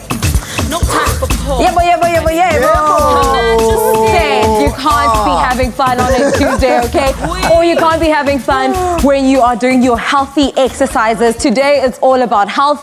Earlier, we made a delicious salad. Uriel and Jamie just did a young workout. But now we have to quench our thirst, okay? With a healthy drink, perfect for us and, of course, our children. With schools back in full swing, you want to make sure that your kids are as fit and healthy as possible. And what better way to recharge their energy after a long, hot day, busy moving in between classes, the LOE, Life Science, Natural Science, remember that EMS? MLMMS. All of those subjects. It becomes a really long day at school, okay? This delicious, fruity, refreshing and healthy nachi and strawberry iced tea will do just the trick. And Uncle Tabsy is here with all the ingredients and the step-to-step to achieve this, right, Uncle Tabsy? Well, yes, that's right. All my children will tell you this information for me. My children know that when they've had a long day at school and they've been running around and doing all of that, they know they can come to me and I'll sort them out. This is what I do for them. Okay. You don't need a lot for this one, but you're going to get all of the refreshing elements and the refreshing properties that are going to come through from it, because rooibos tea, as we know, is the perfect for refreshing and for calming down and cooling down. Yeah. This one is pretty simple and straightforward. What I'm going to do is I'm going to add 2 tea bags of our fresh pack rooibos into boiling water. This makes about 2 cups, but I mean, if it's kids, you can make 3 or 4 cups out of this, something like this. And what I'm going to do is I'm going to just mix it all up. We're getting our tea all just coming through nicely. To infuse very nicely. All the infusing to take place at this stage, right? What you want to do is you want to add honey during this process. Do you know why I'm adding honey now? Why? Okay? Ask me why again. Why, Uncle Tabs, you're adding honey? I'm adding honey to give it flavor. Oh, please. Thank you very much. We absolutely love flavor. And something else that we do love is that the fresh pack rooibos contains 100% pure rooibos, okay, which is entirely natural, caffeine-free, naturally preservative-free as well, and just contains a whole lot of goodness. And the fresh pack offers a wide range of rooibos and rooibos-flavored teas, including a kids range, which is, for me, top tier. It's top 1. It is. It absolutely is. So now look at all of that going through. Of course, by this stage, right, at this point, all that's happened to your honey is that it's dissolved really nicely. That's why you add it at this stage of the recipe. Uncle Tabsy, I have a question. Why is it that I just don't boil my water with the tea bag in the water? No. Because that's not the recipe. The recipe is you must do it like this. Well, the recipe, we can get it on expressoshow.com. That's for a fact. But I just think that, you know, the reason why you don't boil your tea bags in the kettle or whatever the situation is that it becomes a little bit bitter, and that's not what we're trying to achieve, and that's exactly why. Exactly. That's what I mean, this is something, what you just said is what I always say to your children. To my children. I love it. Then you got your ice cubes in here. Why do you want your ice cubes there? You need your ice cubes because you need that to cool down your boiling water, okay? You are making a mess. No, it's These fine. things do happen, by the way, and you tell your children what happens after you spill. You must clean up after yourself. 100%. You see? And always. Then, so you're adding that onto your ice, going. That's gone, okay? What you do is you add some blackberries going in there, or blueberries. And of course, you know the trick with that, the darker the berry, the sweeter the juice. That juice. There we go. That's my gal. Then you're going to add some nachis in there. You want to make sure it looks pretty. So I'm going to just add 2. We're not going to be stingy with that. And then you add some strawberries just to, to just I love the presentation. That deal. Presentation is everything, especially when it comes to a nice, refreshing summer drink like this one. I mean, what you want to do is maybe just give it like a nice, gentle stir. And of course, what's going to happen is what it looks like when it's all done. It looks absolutely beautiful. And if you do want to diversify the trick for your children, you can add some mint and allow it to infuse in the drink. Yep. And different flavors as well. Maybe Yeah. some frozen fruits that Yeah. you enjoy. You can just also infuse it in there. Yeah. Uncle Tabsy, Well, this thank one's for you. so I love much. This one's for you. I'll make myself another one. You are so precious. Thank you. Now, the best recipes are #made by you. Now, you can give your kids the health benefits of Rooibos with a hamper of delicious fresh pack Rooibos and fresh pack junior flavors with 300 rands, okay? To enter is very simple. Reply to the competition post on the Expresso Facebook, Twitter, or Instagram page and let us know which fresh pack junior Rooibos is your kid's favorite and why. Remember to include the #made by you. The competition closes at noon on Tuesday, the 23rd of February. T's and C's can be found on expressoshow.com. So how does it taste, my love? Avuluvu. Aye. Oh, it's actually very nice. Yeah, well, Yeah, Chemanglebeni. love to hear it. Love to hear it. Enjoy delicious homemade iced tea this summer. Simply add fresh lime, berries, and honey to ice cold Fresh Pack Rooibos tea. See on pack for more recipes. Fresh Pack, goodness comes naturally.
It's my feel-good breakfast show.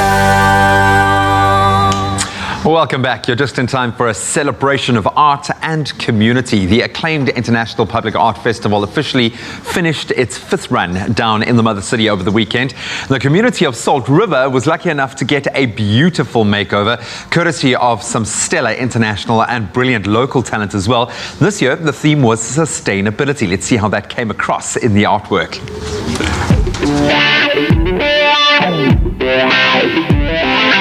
It's the 5th International Public Art Festival. In Salt River, we're starting with 21 artists painting walls all around the neighborhood. The theme of the year is 100% sustainable, so we're focusing not only on the environment, but the social and the economic aspect. For me, the word sustainable, I just tackled it in a very different way. I started from, the elderly love towards the young ones, which is the youth, the us. We need to think about the knowledge. We need to think about how we are passing the knowledge, how we as the young ones are going to recognize, the knowledge from our elders. And then, the best part is that I've got someone who the granny who she's an icon of Salt River, and then she has done a lot of things, and that it fitted well with my story. I was just standing there, they said across the road, the guy that was painting said, "Can I take a picture of you?" To say, "Why not?" But he didn't tell me it was for this. Everybody say it looks like me. Everybody said, I didn't know. Auntie Shireen! Auntie Shireen! Now everybody knows me because I speak to everybody.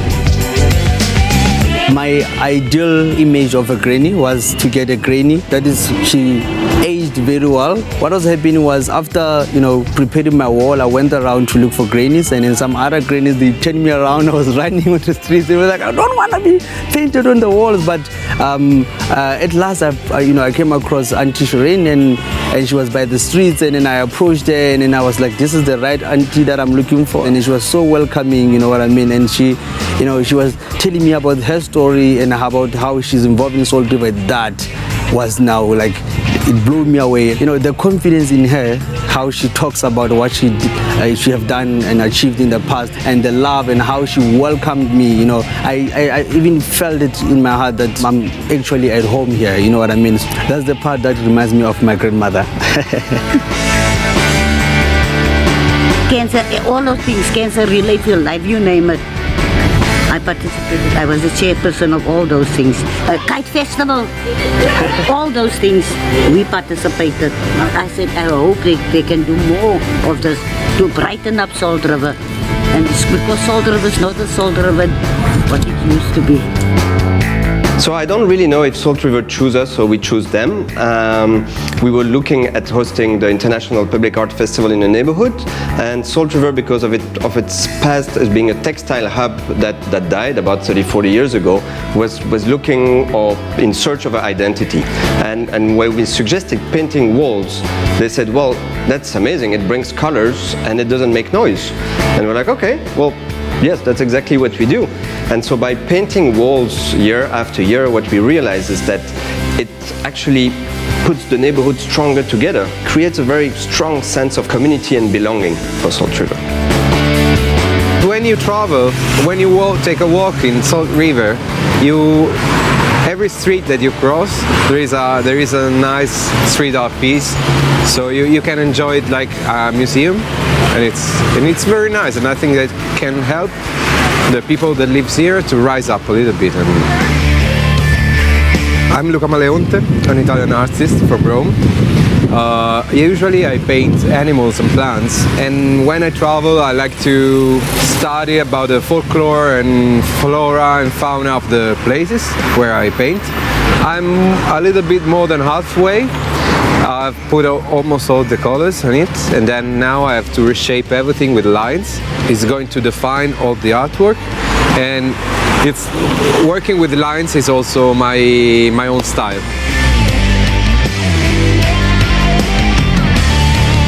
So because of the pandemic, we had to adapt for the festival, and because we couldn't have any gathering or any event, the goal and the focus was the tours. So we appealed to the entire tour guide community in Cape Town, 37 pitched, and so we have 37 people, tour guides, that are guiding people all around the neighborhood, from a 3-kilometer tour to a 5-kilometer tour to a very extensive 25-kilometer tour where you can visit all the street artwork and all the public work in Cape Town.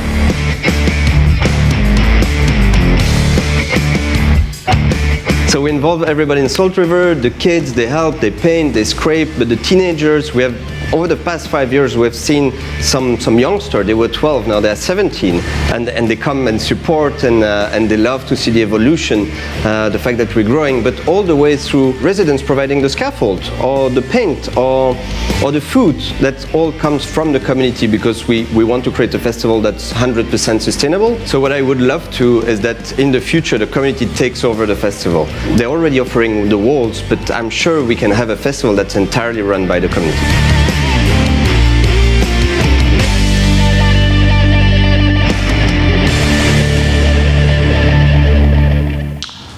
Spectacular, absolutely beautiful. I think for our crew, what a brilliant way to spend a weekend out. Got to say, Salt River has never looked this good, but what I love about this kind of street art is how it fosters that conversation. It drives a message within the communities, and that community will never be the same again. So well done to everyone involved.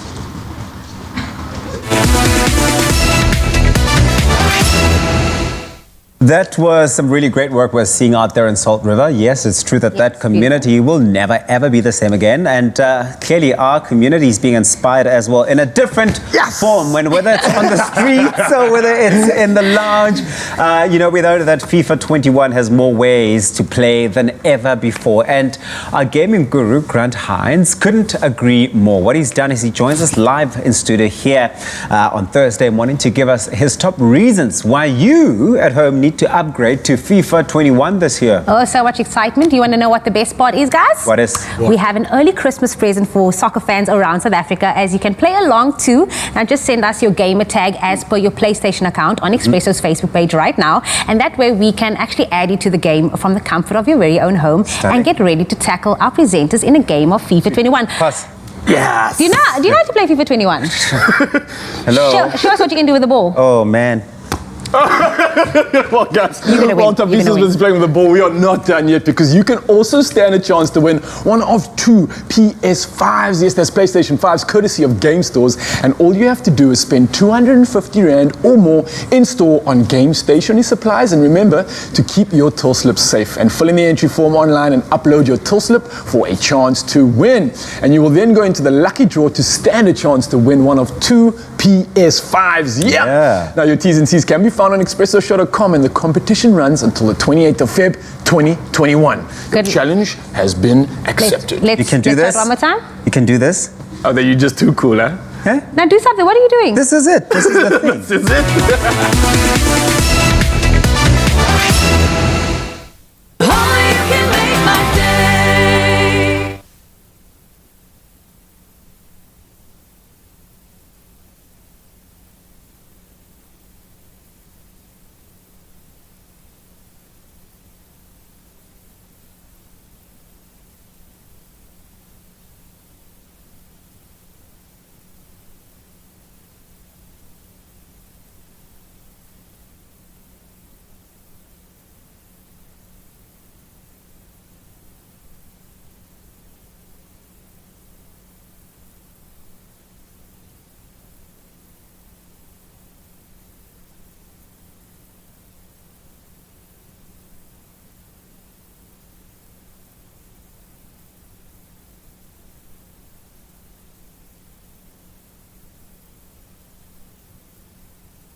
It's my feel-good breakfast show.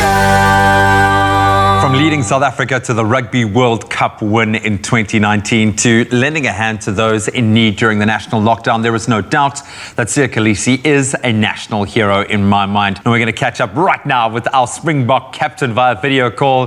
Siya, Brother Bear, how are you doing, man? I'm good, brother. How are you? Very good. In case you've forgotten it since the last time we spoke, I love you, dude. I love the fact that you've taken on the captain's mantle from a leadership perspective, but you've also added different dimensions to that, and you kind of come as a package deal now. You've got your team around you. Obviously, your amazing wife, Rachel. You guys have inspired so many of us, providing the kind of help that you did, the supplies during the COVID-19 pandemic when lockdown hit communities really hard. But you've experienced the pandemic on a very personal level. Your wife, your sister, and your daughter recently contracting the coronavirus. How are you guys doing? How is the family right now? And what was that experience like for you? No, we're good. The kids are back at school. It's tough, with everything going on. It's just a lot of things happen, a lot of emotions happening at the moment. But it was tough when they got the virus. Rachel struggled a lot. It affected her a lot. Her lungs were sore a lot of the time, and it was tough, like not being able to be with her, or do anything or hold her or do anything like that.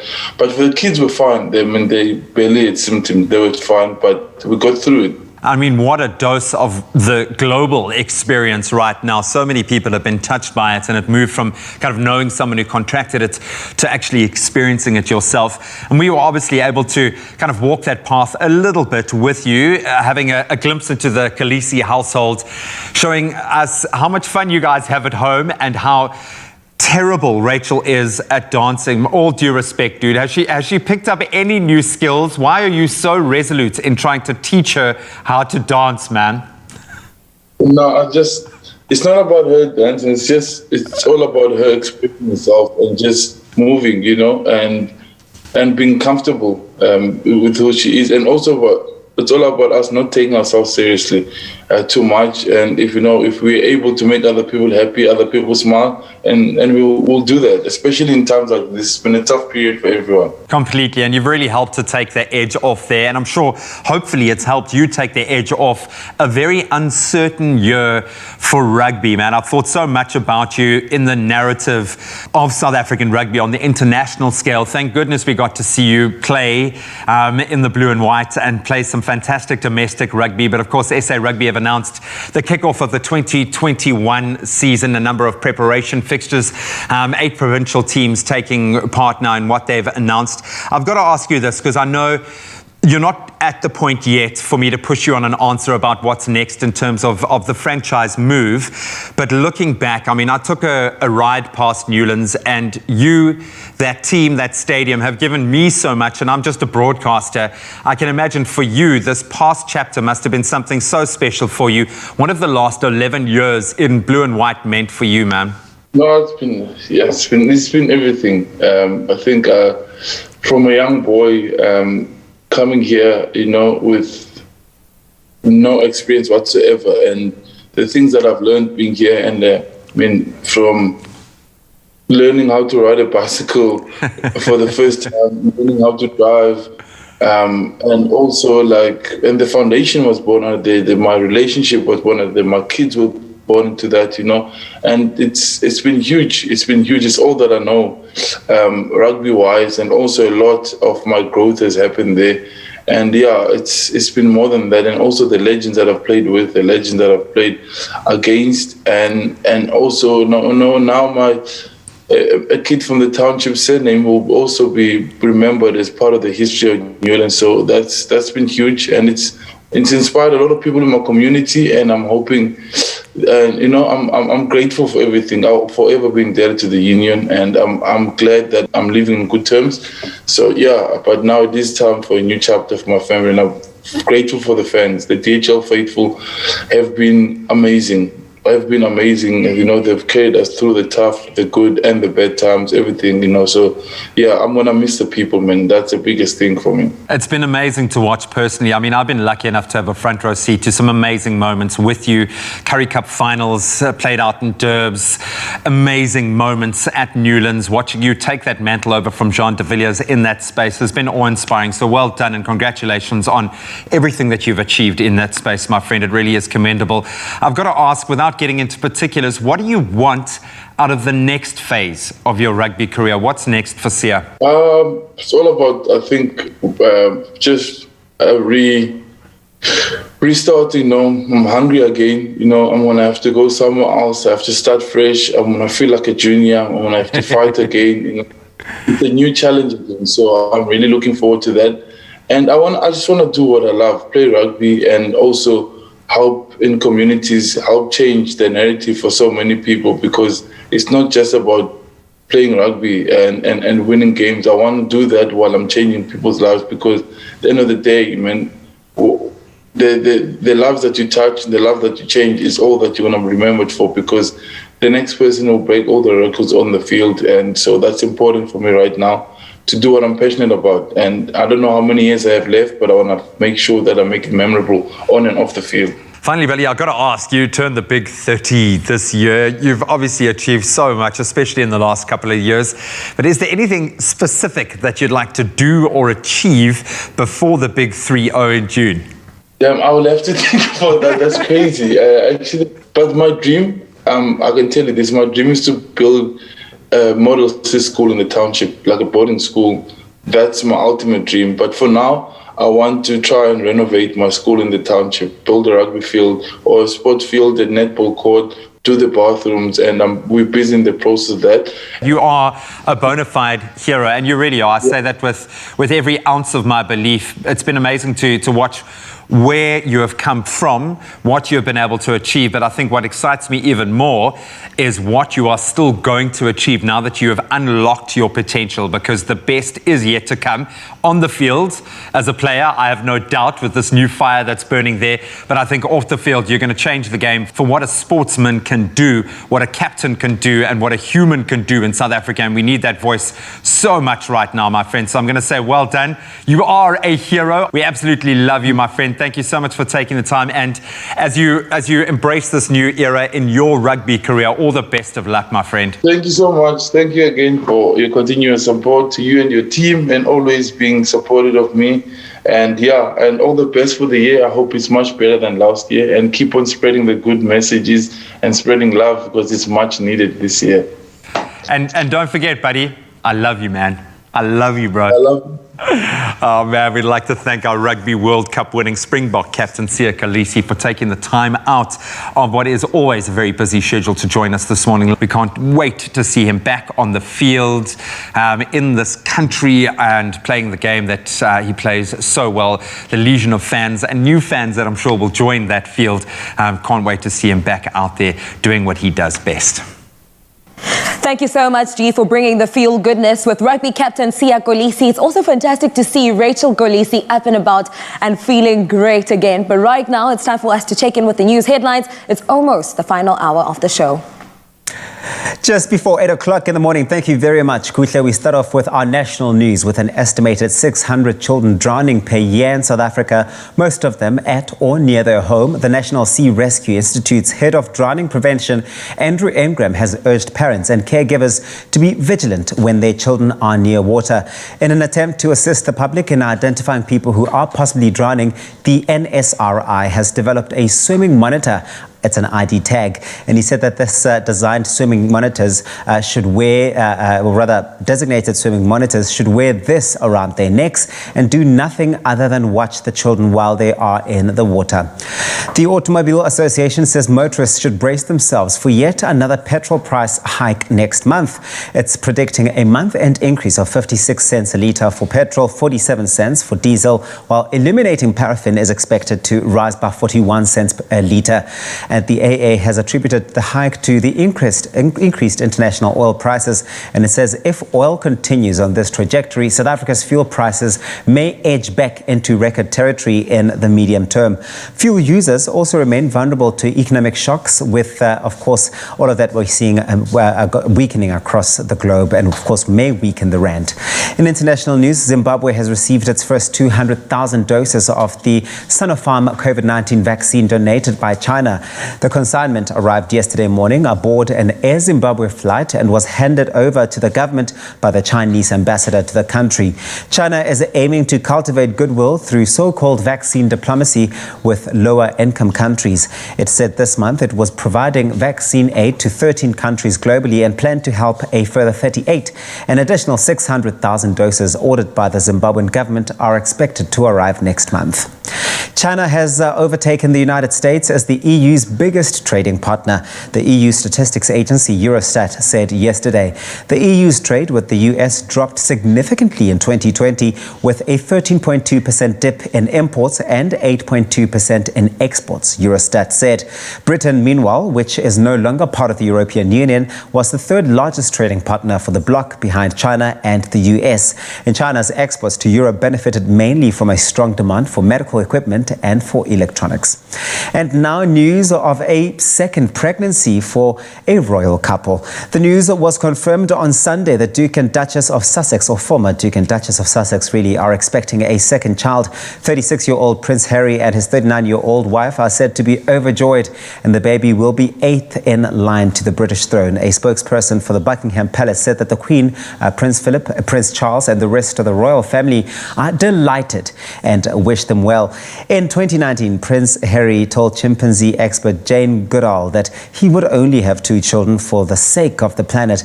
And Goodall replied, quote, "Not too many." And Harry's reply, quote, was that 2 maximum. Harry married American actress Meghan Markle at the Windsor Castle in May 2018, and their son Archie was born a year later. And in July of last year, Meghan revealed that she had had a miscarriage, giving a personal account of the traumatic experience in the hope of helping others. Congratulations to the pair. That's where we leave it for this morning. Here's a final look at what's happening in sports with Graham.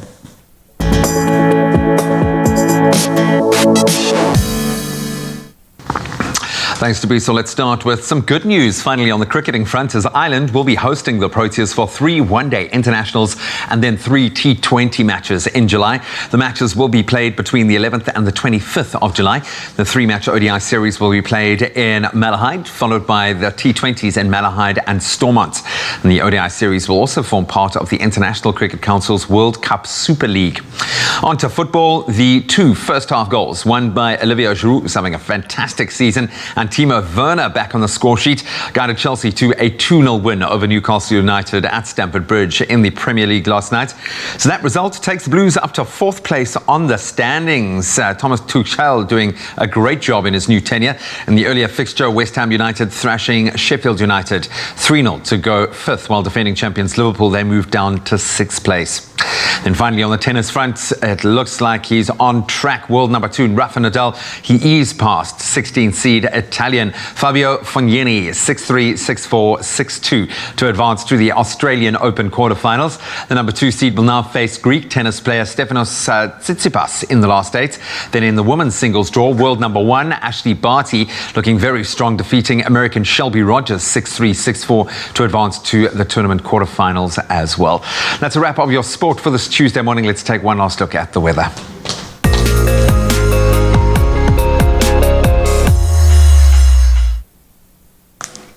Thank you so much, Uncle Tabsy, for the news headlines and G for the sports update. It's time for us to have a final look at your stunning sunrise photos. Thank you to all our viewers that take the time to share their part of the world with us.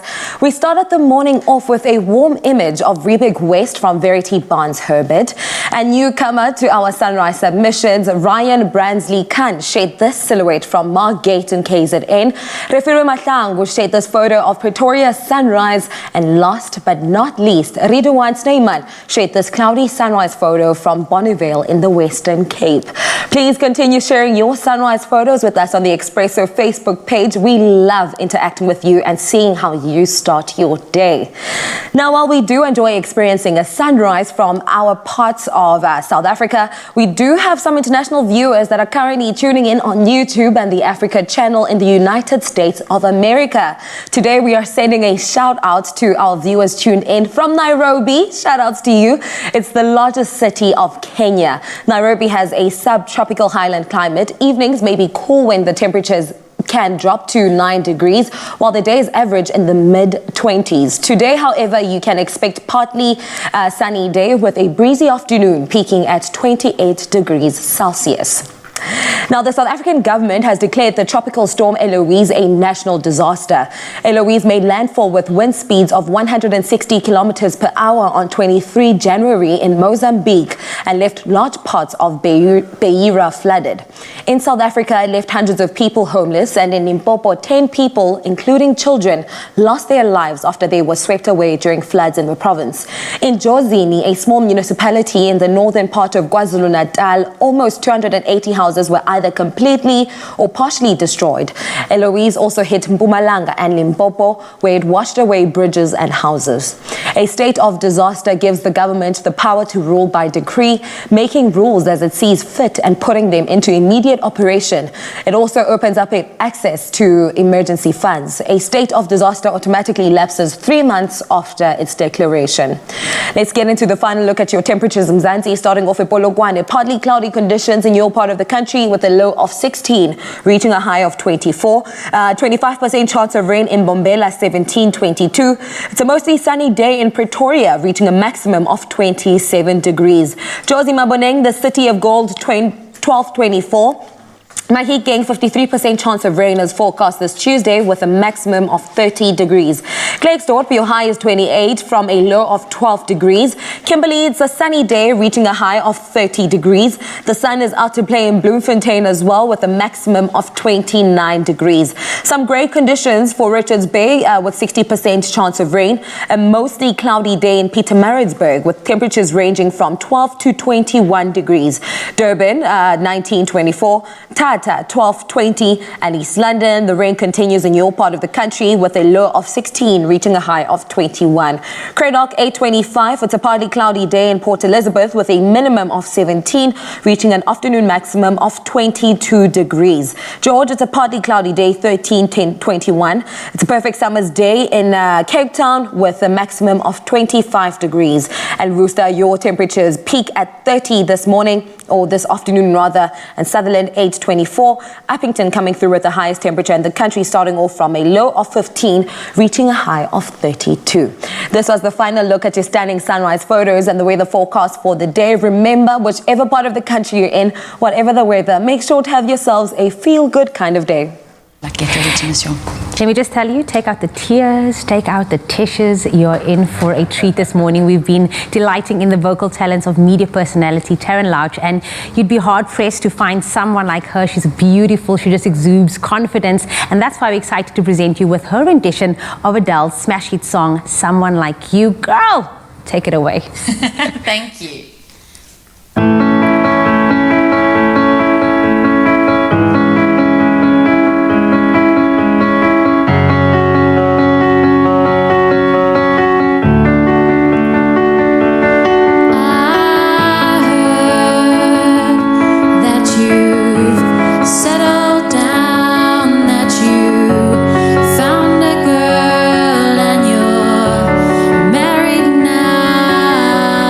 Now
instead.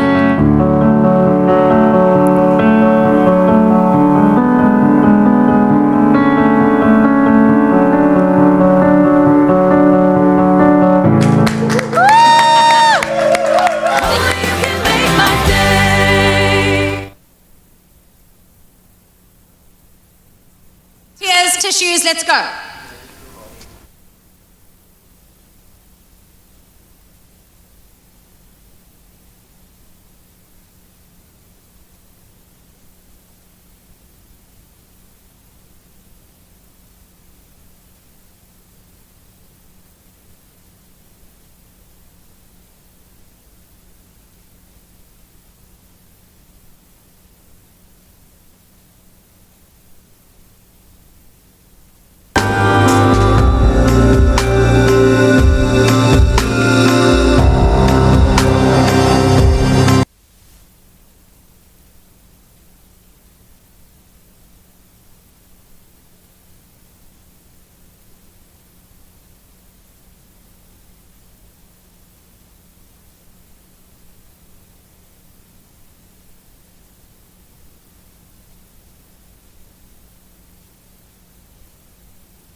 It's my feel-good breakfast show.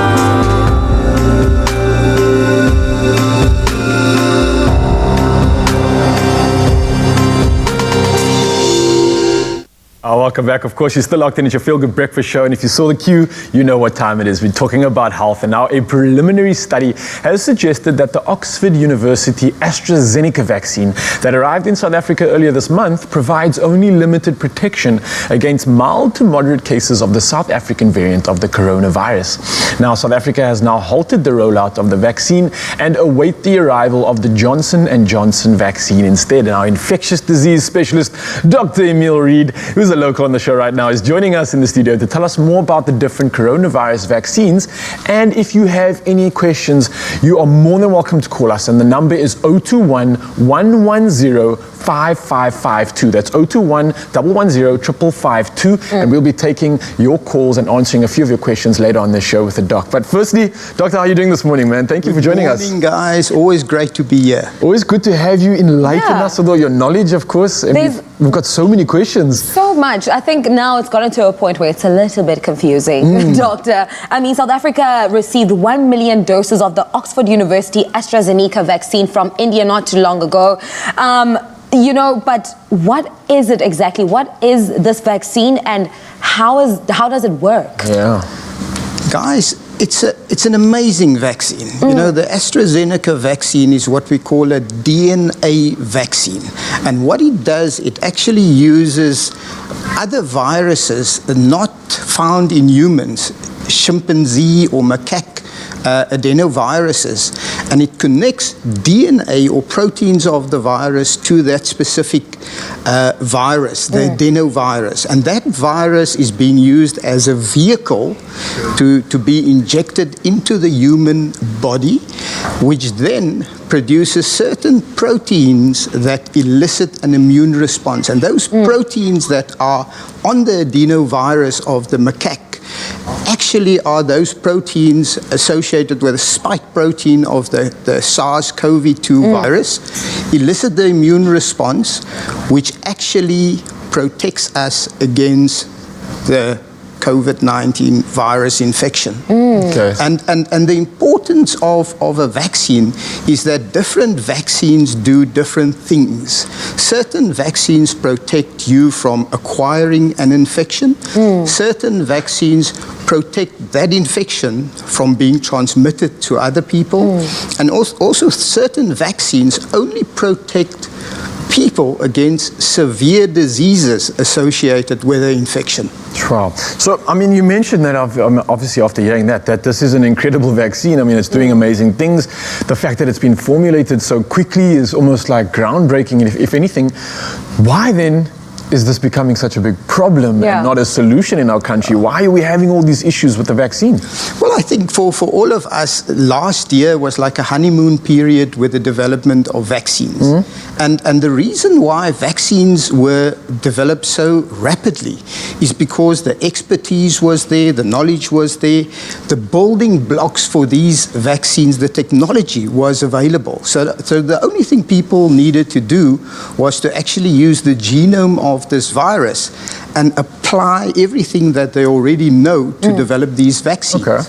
So the AstraZeneca vaccine was tested and trialed in Brazil, in the UK, in the US, found to be extremely efficacious. And when we tested it towards the end of last year in South Africa, it was tested around about 2,000 young people, average age of about 31. And it was found to not be efficacious in that specific group for mild to moderate disease at all. The question we don't know is the effect of the AstraZeneca vaccine on severe diseases, hospitalization, and deaths. So it might still have a place, although currently you cannot use the AstraZeneca vaccine to vaccinate everybody, or even the healthcare workers in South Africa, because the chances of them having mild to moderate disease is extremely well, and the chances for them to have severe disease in that age category is extremely low. So the variance that is currently circulating in South Africa and also in Britain is in all likelihood responsible for the curveball with regards to the AstraZeneca vaccine. Very briefly, Doctor, we just want to get into the effectiveness of this vaccine currently, especially against the South African variant of COVID-19. Well, in South Africa, it's been shown probably to be about 10% efficacious for mild to moderate COVID-19 disease. If one look at the previous variants, the wild type virus, for instance, it was between 85 and 95% efficacious. And that's a big problem. And just remember, the longer we allow COVID to continue, the more spreading takes place, the more error-prone this virus becomes, the more mutations will develop, the more unfortunate resistance we might see. Well, Dr. Reed, I can't thank you enough. Of course, we are going to be continuing this conversation with you guys. We're talking about all things vaccine, the coronavirus pandemic, and we'll be updating you on everything that you have. So don't forget, you can send us all your questions through on that line that is available. You can see it on your screens right now. So call us in, and the doc will, in fact, be answering your questions later on the show, and we'll be chatting to him. But before we get to that, let's see what's happening with G. He's got something latest. Thanks so much, guys, and thank you to the doctor. And while obviously the COVID-19 narrative has a very dark side to it, the past year has also shown us that South Africans have a lot of heart. And founder of Cardiology Greeting Cards, Benita Enoch, goes above and beyond to infuse the spirit of humanity into her cards, as they offer a fantastic range of culturally and linguistically inclusive greeting cards. The company is calling on all South Africans to show the heartbeat of Mzansi as they aim to deliver 20,000 handwritten cards with messages of support for our amazing healthcare workers fighting against the COVID-19 pandemic. And Benita now joins us via video call to share a little bit more about the hashtag Healthcare Heroes Appreciation Drive. We love the sound of all of that. Benita, very good morning. How are you? Hey, good morning. I'm great, thanks. How are you? I'm very good. All the better for being able to connect with you this morning. Thank you so much for everything that you're doing. As extensive as the range of commercial greeting cards can be, it can also be tricky to find something with that personal touch. So how was the concept of Cardiology Cards born, and what drives your ethos of this cultural and this linguistic inclusivity? So, friends of mine was in Umabo, and I could only get a westernized card for what's a very popular African tradition. And that experience led to the broader conversation about what happens in society when everyday common products are not available for all cultures and communities. And I always cook when I say this. I decided to fix it, and so I did. And that's been our journey ever since. I love it. And you are answering a call here. How do you see people tapping into the uniqueness of your cards during the time, especially now, like the month of love? There is nothing more powerful than receiving a card that reflects your identity and what you believe in and your flair and your lingo just as you are. And so in the month of love, we have seen people buy our Xhosa cards and write Justin Jay for just being able to celebrate what they have with who they have it. Our same-sex cards have been quite popular, and it should be. In the 21st century, we have to be more inclusive linguistically and culturally. Completely. And what is amazing to me, we've tapped into the spirit quite a lot in the recent weeks. Clearly, the group consciousness is there. It's also very much focused on the pandemic at the moment, and we've been acutely aware of the devastating impact that the fight against it is having on our healthcare workers who really have not had a break for the better part of a year now. What sparked the idea of the hashtag Healthcare Heroes campaign, and why have you set that target of 20,000, which is quite a target, of those handwritten cards? Yeah, so look, I'm studying for my second degree in applied psychology, and it's become so evident what the power of recognition does to uplift the human spirit. And right now, our healthcare workers are in dire need of emotional strength. That was the initial idea behind it, just to stand in the gap for healthcare workers as they've stood in the gap for us. But as the days ticked on, we learned that there was a symbiotic value to people and victims, like family members, also participating in this drive, because there was some catharsis there for them. They could take their grief and they could reframe it and learn to draw on the experiences of being connected to strangers who lent a helping hand, or people who stood in the gap for them in their dire moments. And so we see for both the giver and the receiver of these cards, massive amounts of healing.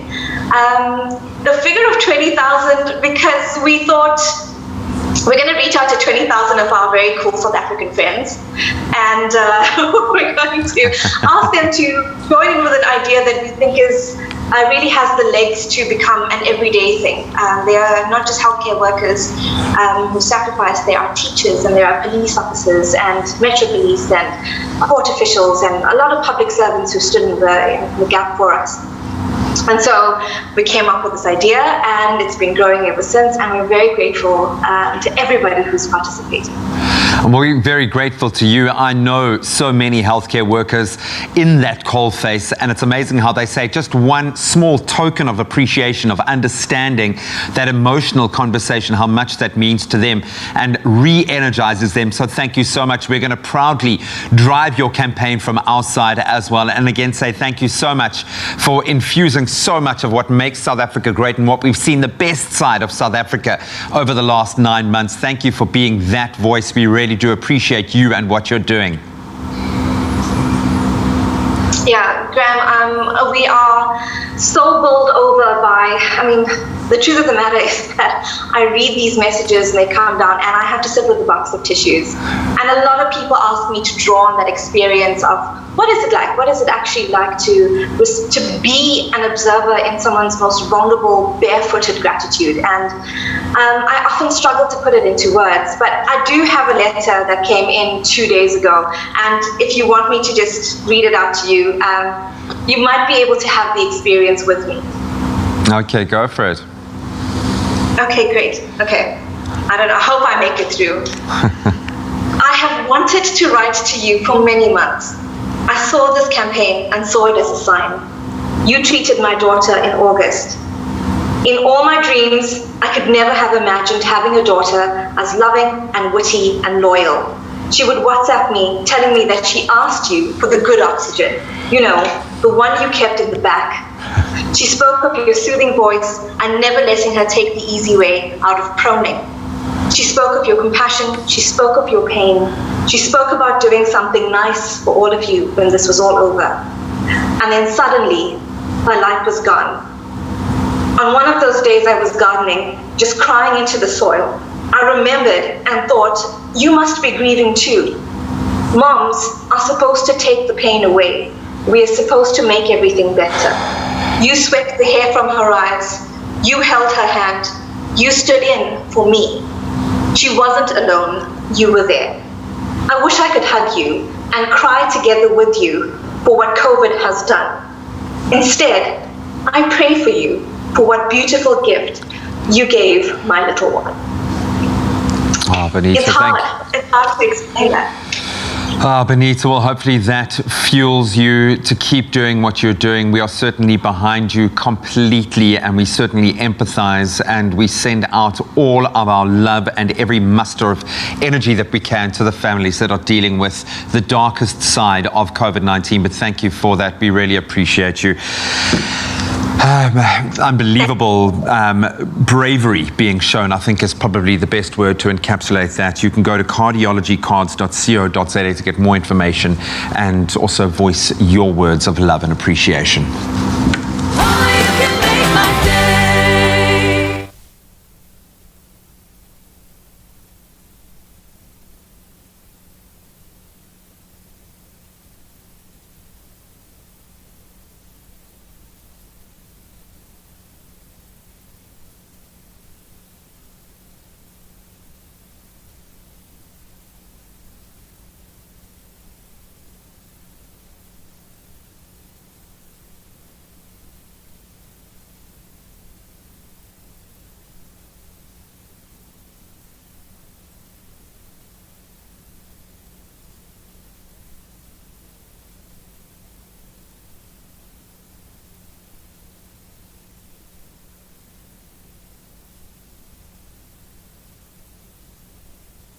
Hello, can you hear me?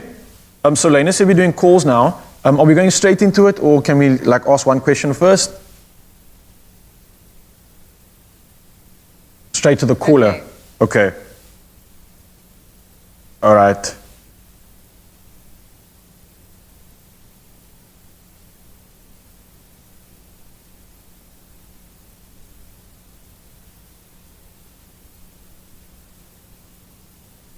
It's my feel-good breakfast show.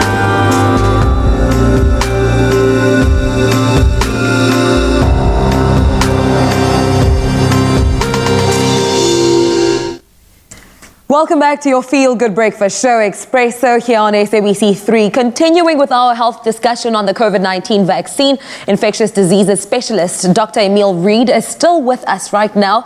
Last week, Minister of Health William Keyes announced that the Johnson & Johnson vaccine would be arriving in South Africa very soon. And Dr. Reid will be answering some of your questions on the vaccine before taking on a viewer's question. Actually, we want to answer the viewer's questions before he answers some of the questions that we have for him. Yes, We've got so many calls coming in right now, Kukla and Doctor, that we thought we just had to answer them and try and at least serve some justice to everyone that's calling in. So first up on the call is actually Anita. Anita, can you hear us? Yes, I can hear you. Good morning. Good morning to you. What is your question for Dr. Reid? Okay, I'm very allergic to all antibiotics, everything except for silver sulfite. And I need to know if this is safe for me, because I can't even take some other vaccines. All right, Doc, you were able to hear that? Anita, that's an absolute fantastic question. She's allergic to a whole host of things. Can she take the vaccine? Yeah. And for all of us in the field, we remember December 2020, particularly in Britain, there was a warning out with regards to the Pfizer and the BioNTech, and that is a mRNA vaccine, that people with any allergies, whether it's food, whether it's drugs, etc., should rather refrain from using the Pfizer BioNTech vaccine. And the same does not hold true for any of the other viruses. And for us in South Africa, the likelihood of us getting either the Pfizer or the Moderna vaccine, it's very, very low chance that will happen. So the vaccines that we will have available Johnson & Johnson or the Novavax vaccine will be safe for people with allergies. So refrain from the Pfizer BioNTech vaccine. Okay. Got it. And Doc, look, you mentioned obviously the fact that the Johnson & Johnson vaccine might become more available. And that's something we definitely want to chat about later. And I've got a lot of questions. But before we do, we've got another call on the line, of course, and I believe it is Almarie. Almarie, are you with us this morning? Good morning, yes, it's Delmarie. Oh, apologies about that. Good morning. How are you doing this morning? No, I'm fantastic. Dr. Emil, thank you for your advice, helps a lot. My question to you is, if I'm allergic to aspirin, how will the vaccine react to my body? And then I'm planning on getting pregnant. Will that also influence the pregnancy and stuff like that?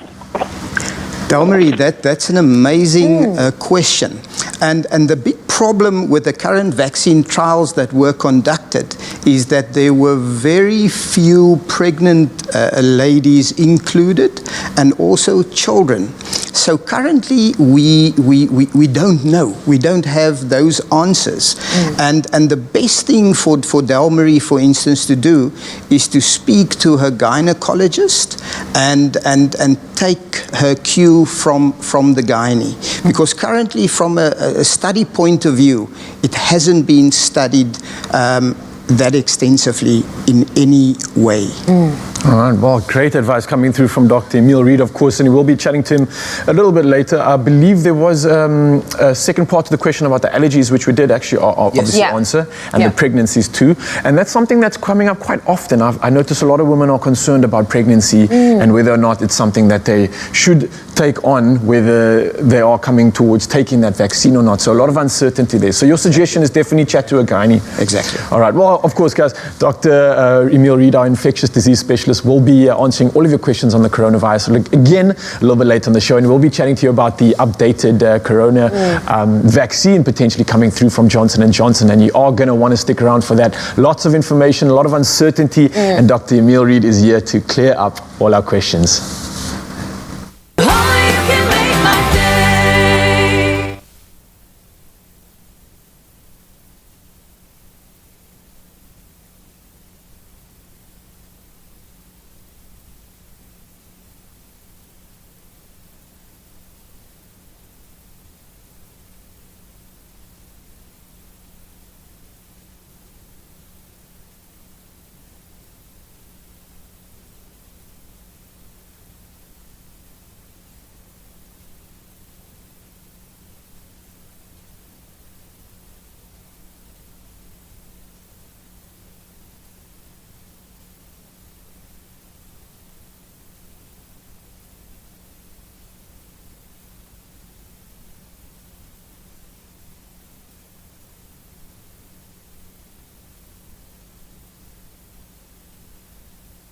What's the plan now for this segment? Oh, so we're not talking about the Johnson & Johnson vaccine at all? Okay, after the caller. This caller. Okay, cool. Got you. What's the caller's name? Sorry. I believe we have.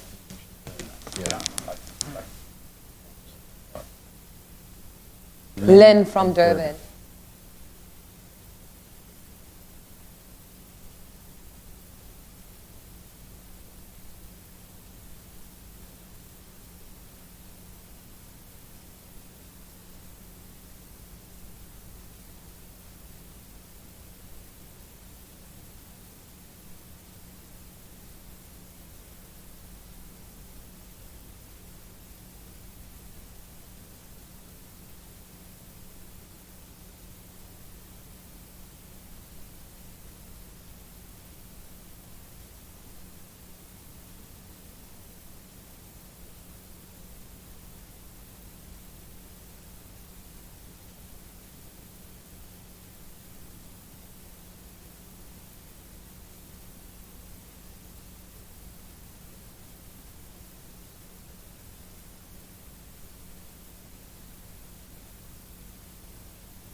It's my Feel Good Breakfast Show.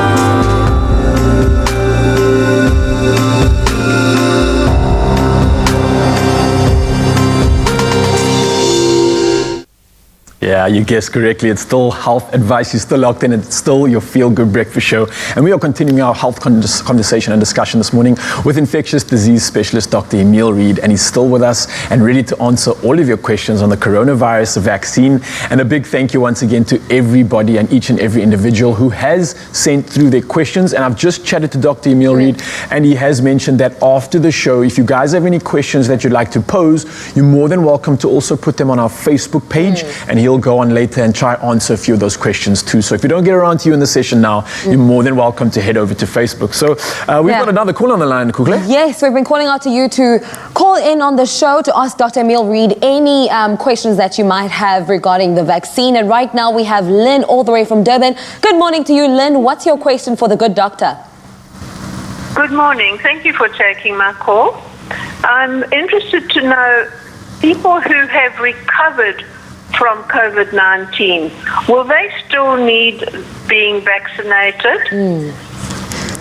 Lynn, that is a fantastic question. Yeah. Some good questions coming through this morning. Amazing questions. And I think the bottom line is, and also what has been shown from the AstraZeneca trial and also from the Novavax trial, is that the people that were included in the study, some of them already had antibodies, which meant that they had COVID before.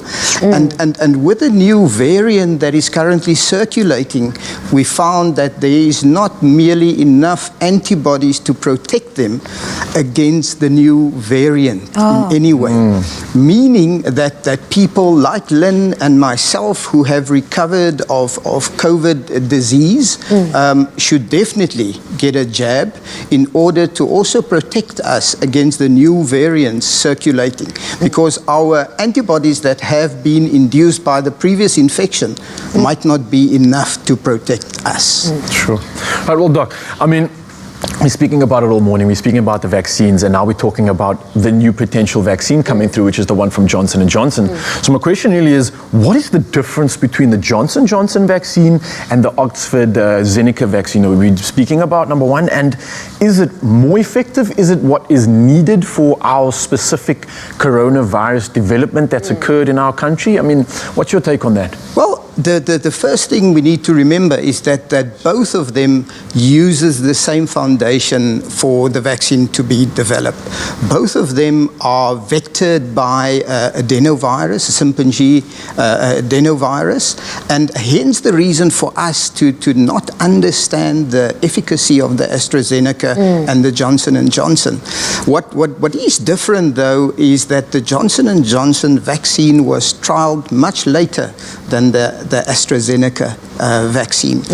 And also in Brazil, in America, and also in the UK, and in South Africa particularly, it was found to be 60% efficacious against mild to moderate disease, and around about 85% efficacious with regards to severe COVID disease, hospitalization, and death. What is also nice about the Johnson & Johnson vaccine is in the UK, they actually followed patients up for a few months after they got the jab. And what they found was that after 49 days, 100% of people were protected against severe disease of COVID and also hospitalization, meaning that this vaccine actually gets better with time. Doctor. Would that apply to mild and moderate as well, or is it just increasing more predominantly in the more infectious block of that?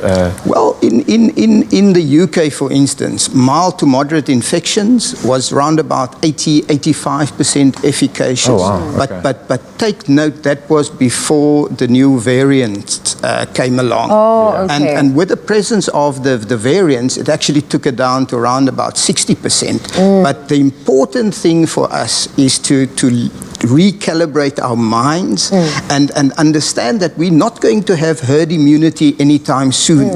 We're not going to eradicate COVID soon. But the one thing we need to focus on is to protect people from becoming sick, going to hospitals and overwhelming the hospital facilities. Hence the reason for us to focus on what do we need in order to protect people from becoming very, very ill. So the mild to moderate, not going to have a big impact because those people will be at home, although they will still transmit the virus. But those people going to the healthcare facilities, that should be our priority before the next surge of COVID-19 comes. I mean, there's another option that we get into it, perhaps in your next visit, the Sputnik 5 from Russia, that vaccine particularly. But I want to focus on the Johnson & Johnson. When do you think roughly the timeline that our healthcare workers will receive the Johnson & Johnson vaccine? Well, currently we're going through a lull with regards to COVID cases. So now is a perfect time to actually vaccinate healthcare providers. We did hear from the Minister of Health that we're expecting the first batch to arrive during the course of this week, and that will be around about only 80,000 dosages. And also another difference that I forgot about before is that the AstraZeneca jab is 2 jabs taken 3 to 4 weeks apart, whereas the Johnson & Johnson is only a single jab. Amazing. So we're looking forward to these vaccines arriving, and we're actually looking forward to more and more dosages coming through to South Africa. Well, Dr. Emil Reid, it's always a pleasure having you in the studio. Thank you for answering ours and Mzansi's questions. And of course, guys, don't forget that you can still ask us a few questions on our social media pages, and you can head over to Facebook for that. And Dr. Emil Reid will try his very best to answer as many questions as he can. So don't forget, your questions will still be answered. Dr. Reid, thank you so much. Pleasure, guys.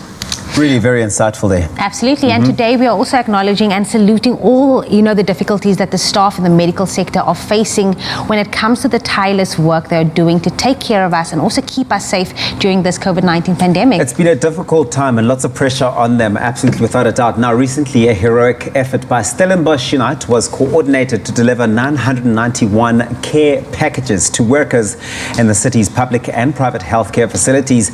And head coordinator of Stellenbosch Unite, Jean-Marie Momberg, who is also the CEO of Visit Stellenbosch, joins Expresso via video call now to share more about what went into putting this profound gesture together. Jean-Marie, good morning.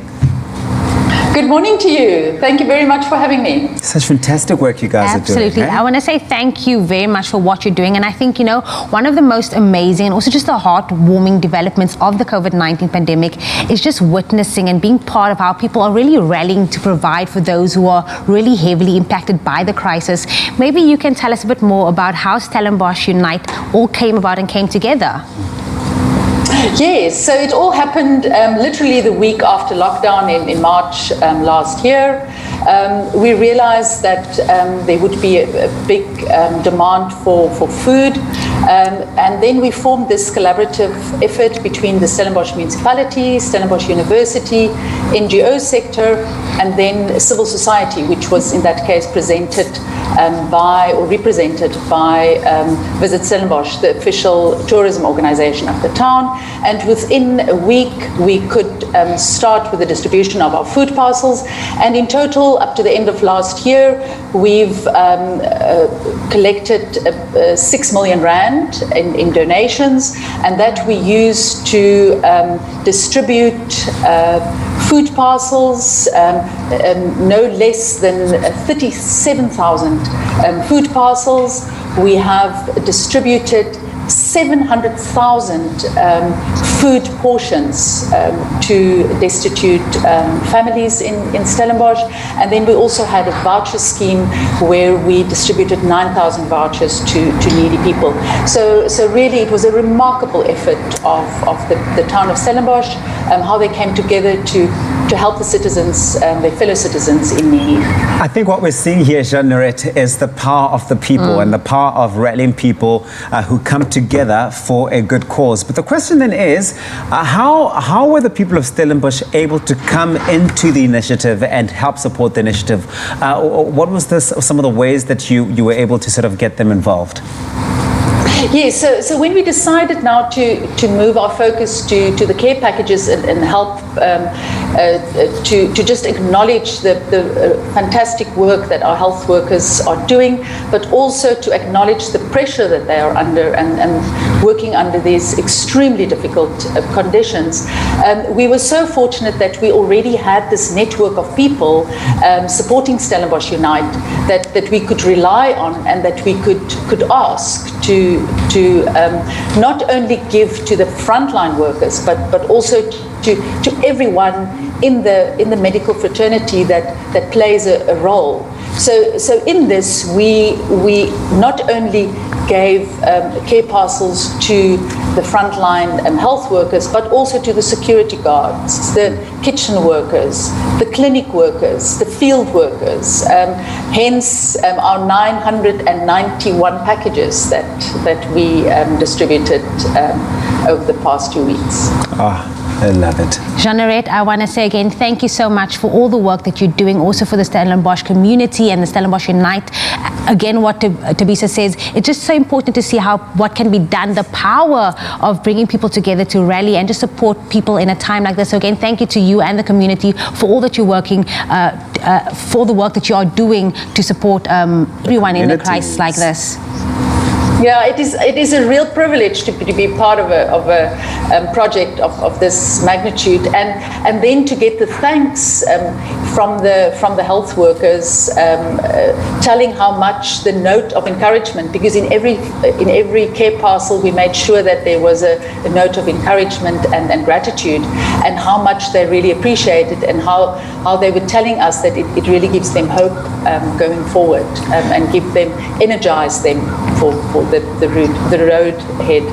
Well, you can certainly check out more information that the work is being done there at Stellenbosch Unite, at Stellenbosch Unite on social media. This goes to show that there is help out there, and if you are going through a tough time, you are never alone. If you can do something, do something.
free as a breeze is the new Suzuki Vitara Brezza. Now, the dream of owning this freshest SUV is as real as the touch screen with reverse camera and automatic climate control that make you right at home in the sun or in the snow. Starting at 244,900, it's got looks to burn, practical options from cooled upper glove box to keyless entry with push-start LED projector headlamps with daytime running lights and cruise control.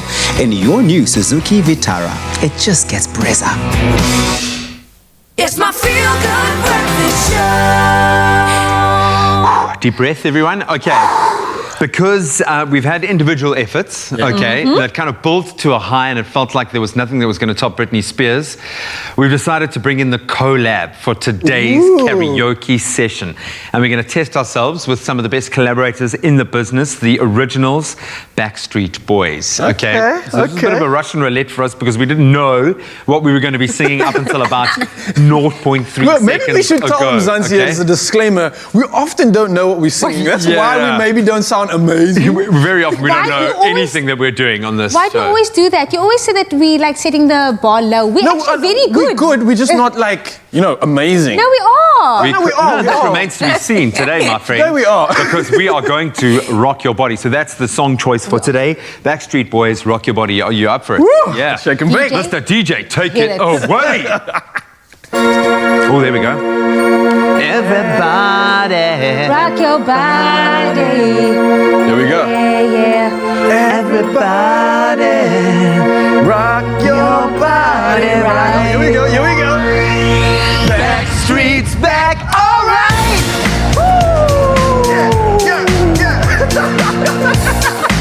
Yeah. Good start. Oh my God, we're back again. Brothers, sisters, everybody sing. Gonna bring the flavor, show you how. Got a Ask chorus. for all, you better answer now. Yeah. Original. Yeah. Am I the only one? Yeah. Where are the rest of the words? Yeah. Good save. Am I everything you need? You better rock your body now, everybody. Yeah. Rock your body. Yeah. Everybody.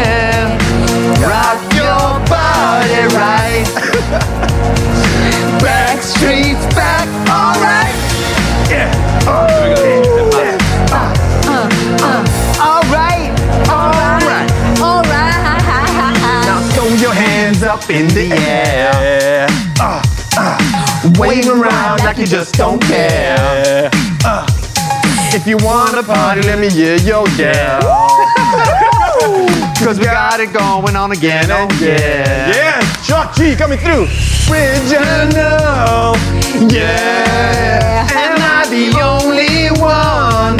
Yeah. Am I Ignore the words. Yeah. Am I everything you need? You better rock your body now, everybody. Yeah. Rock your body. Yeah. Everybody. Rock your body right.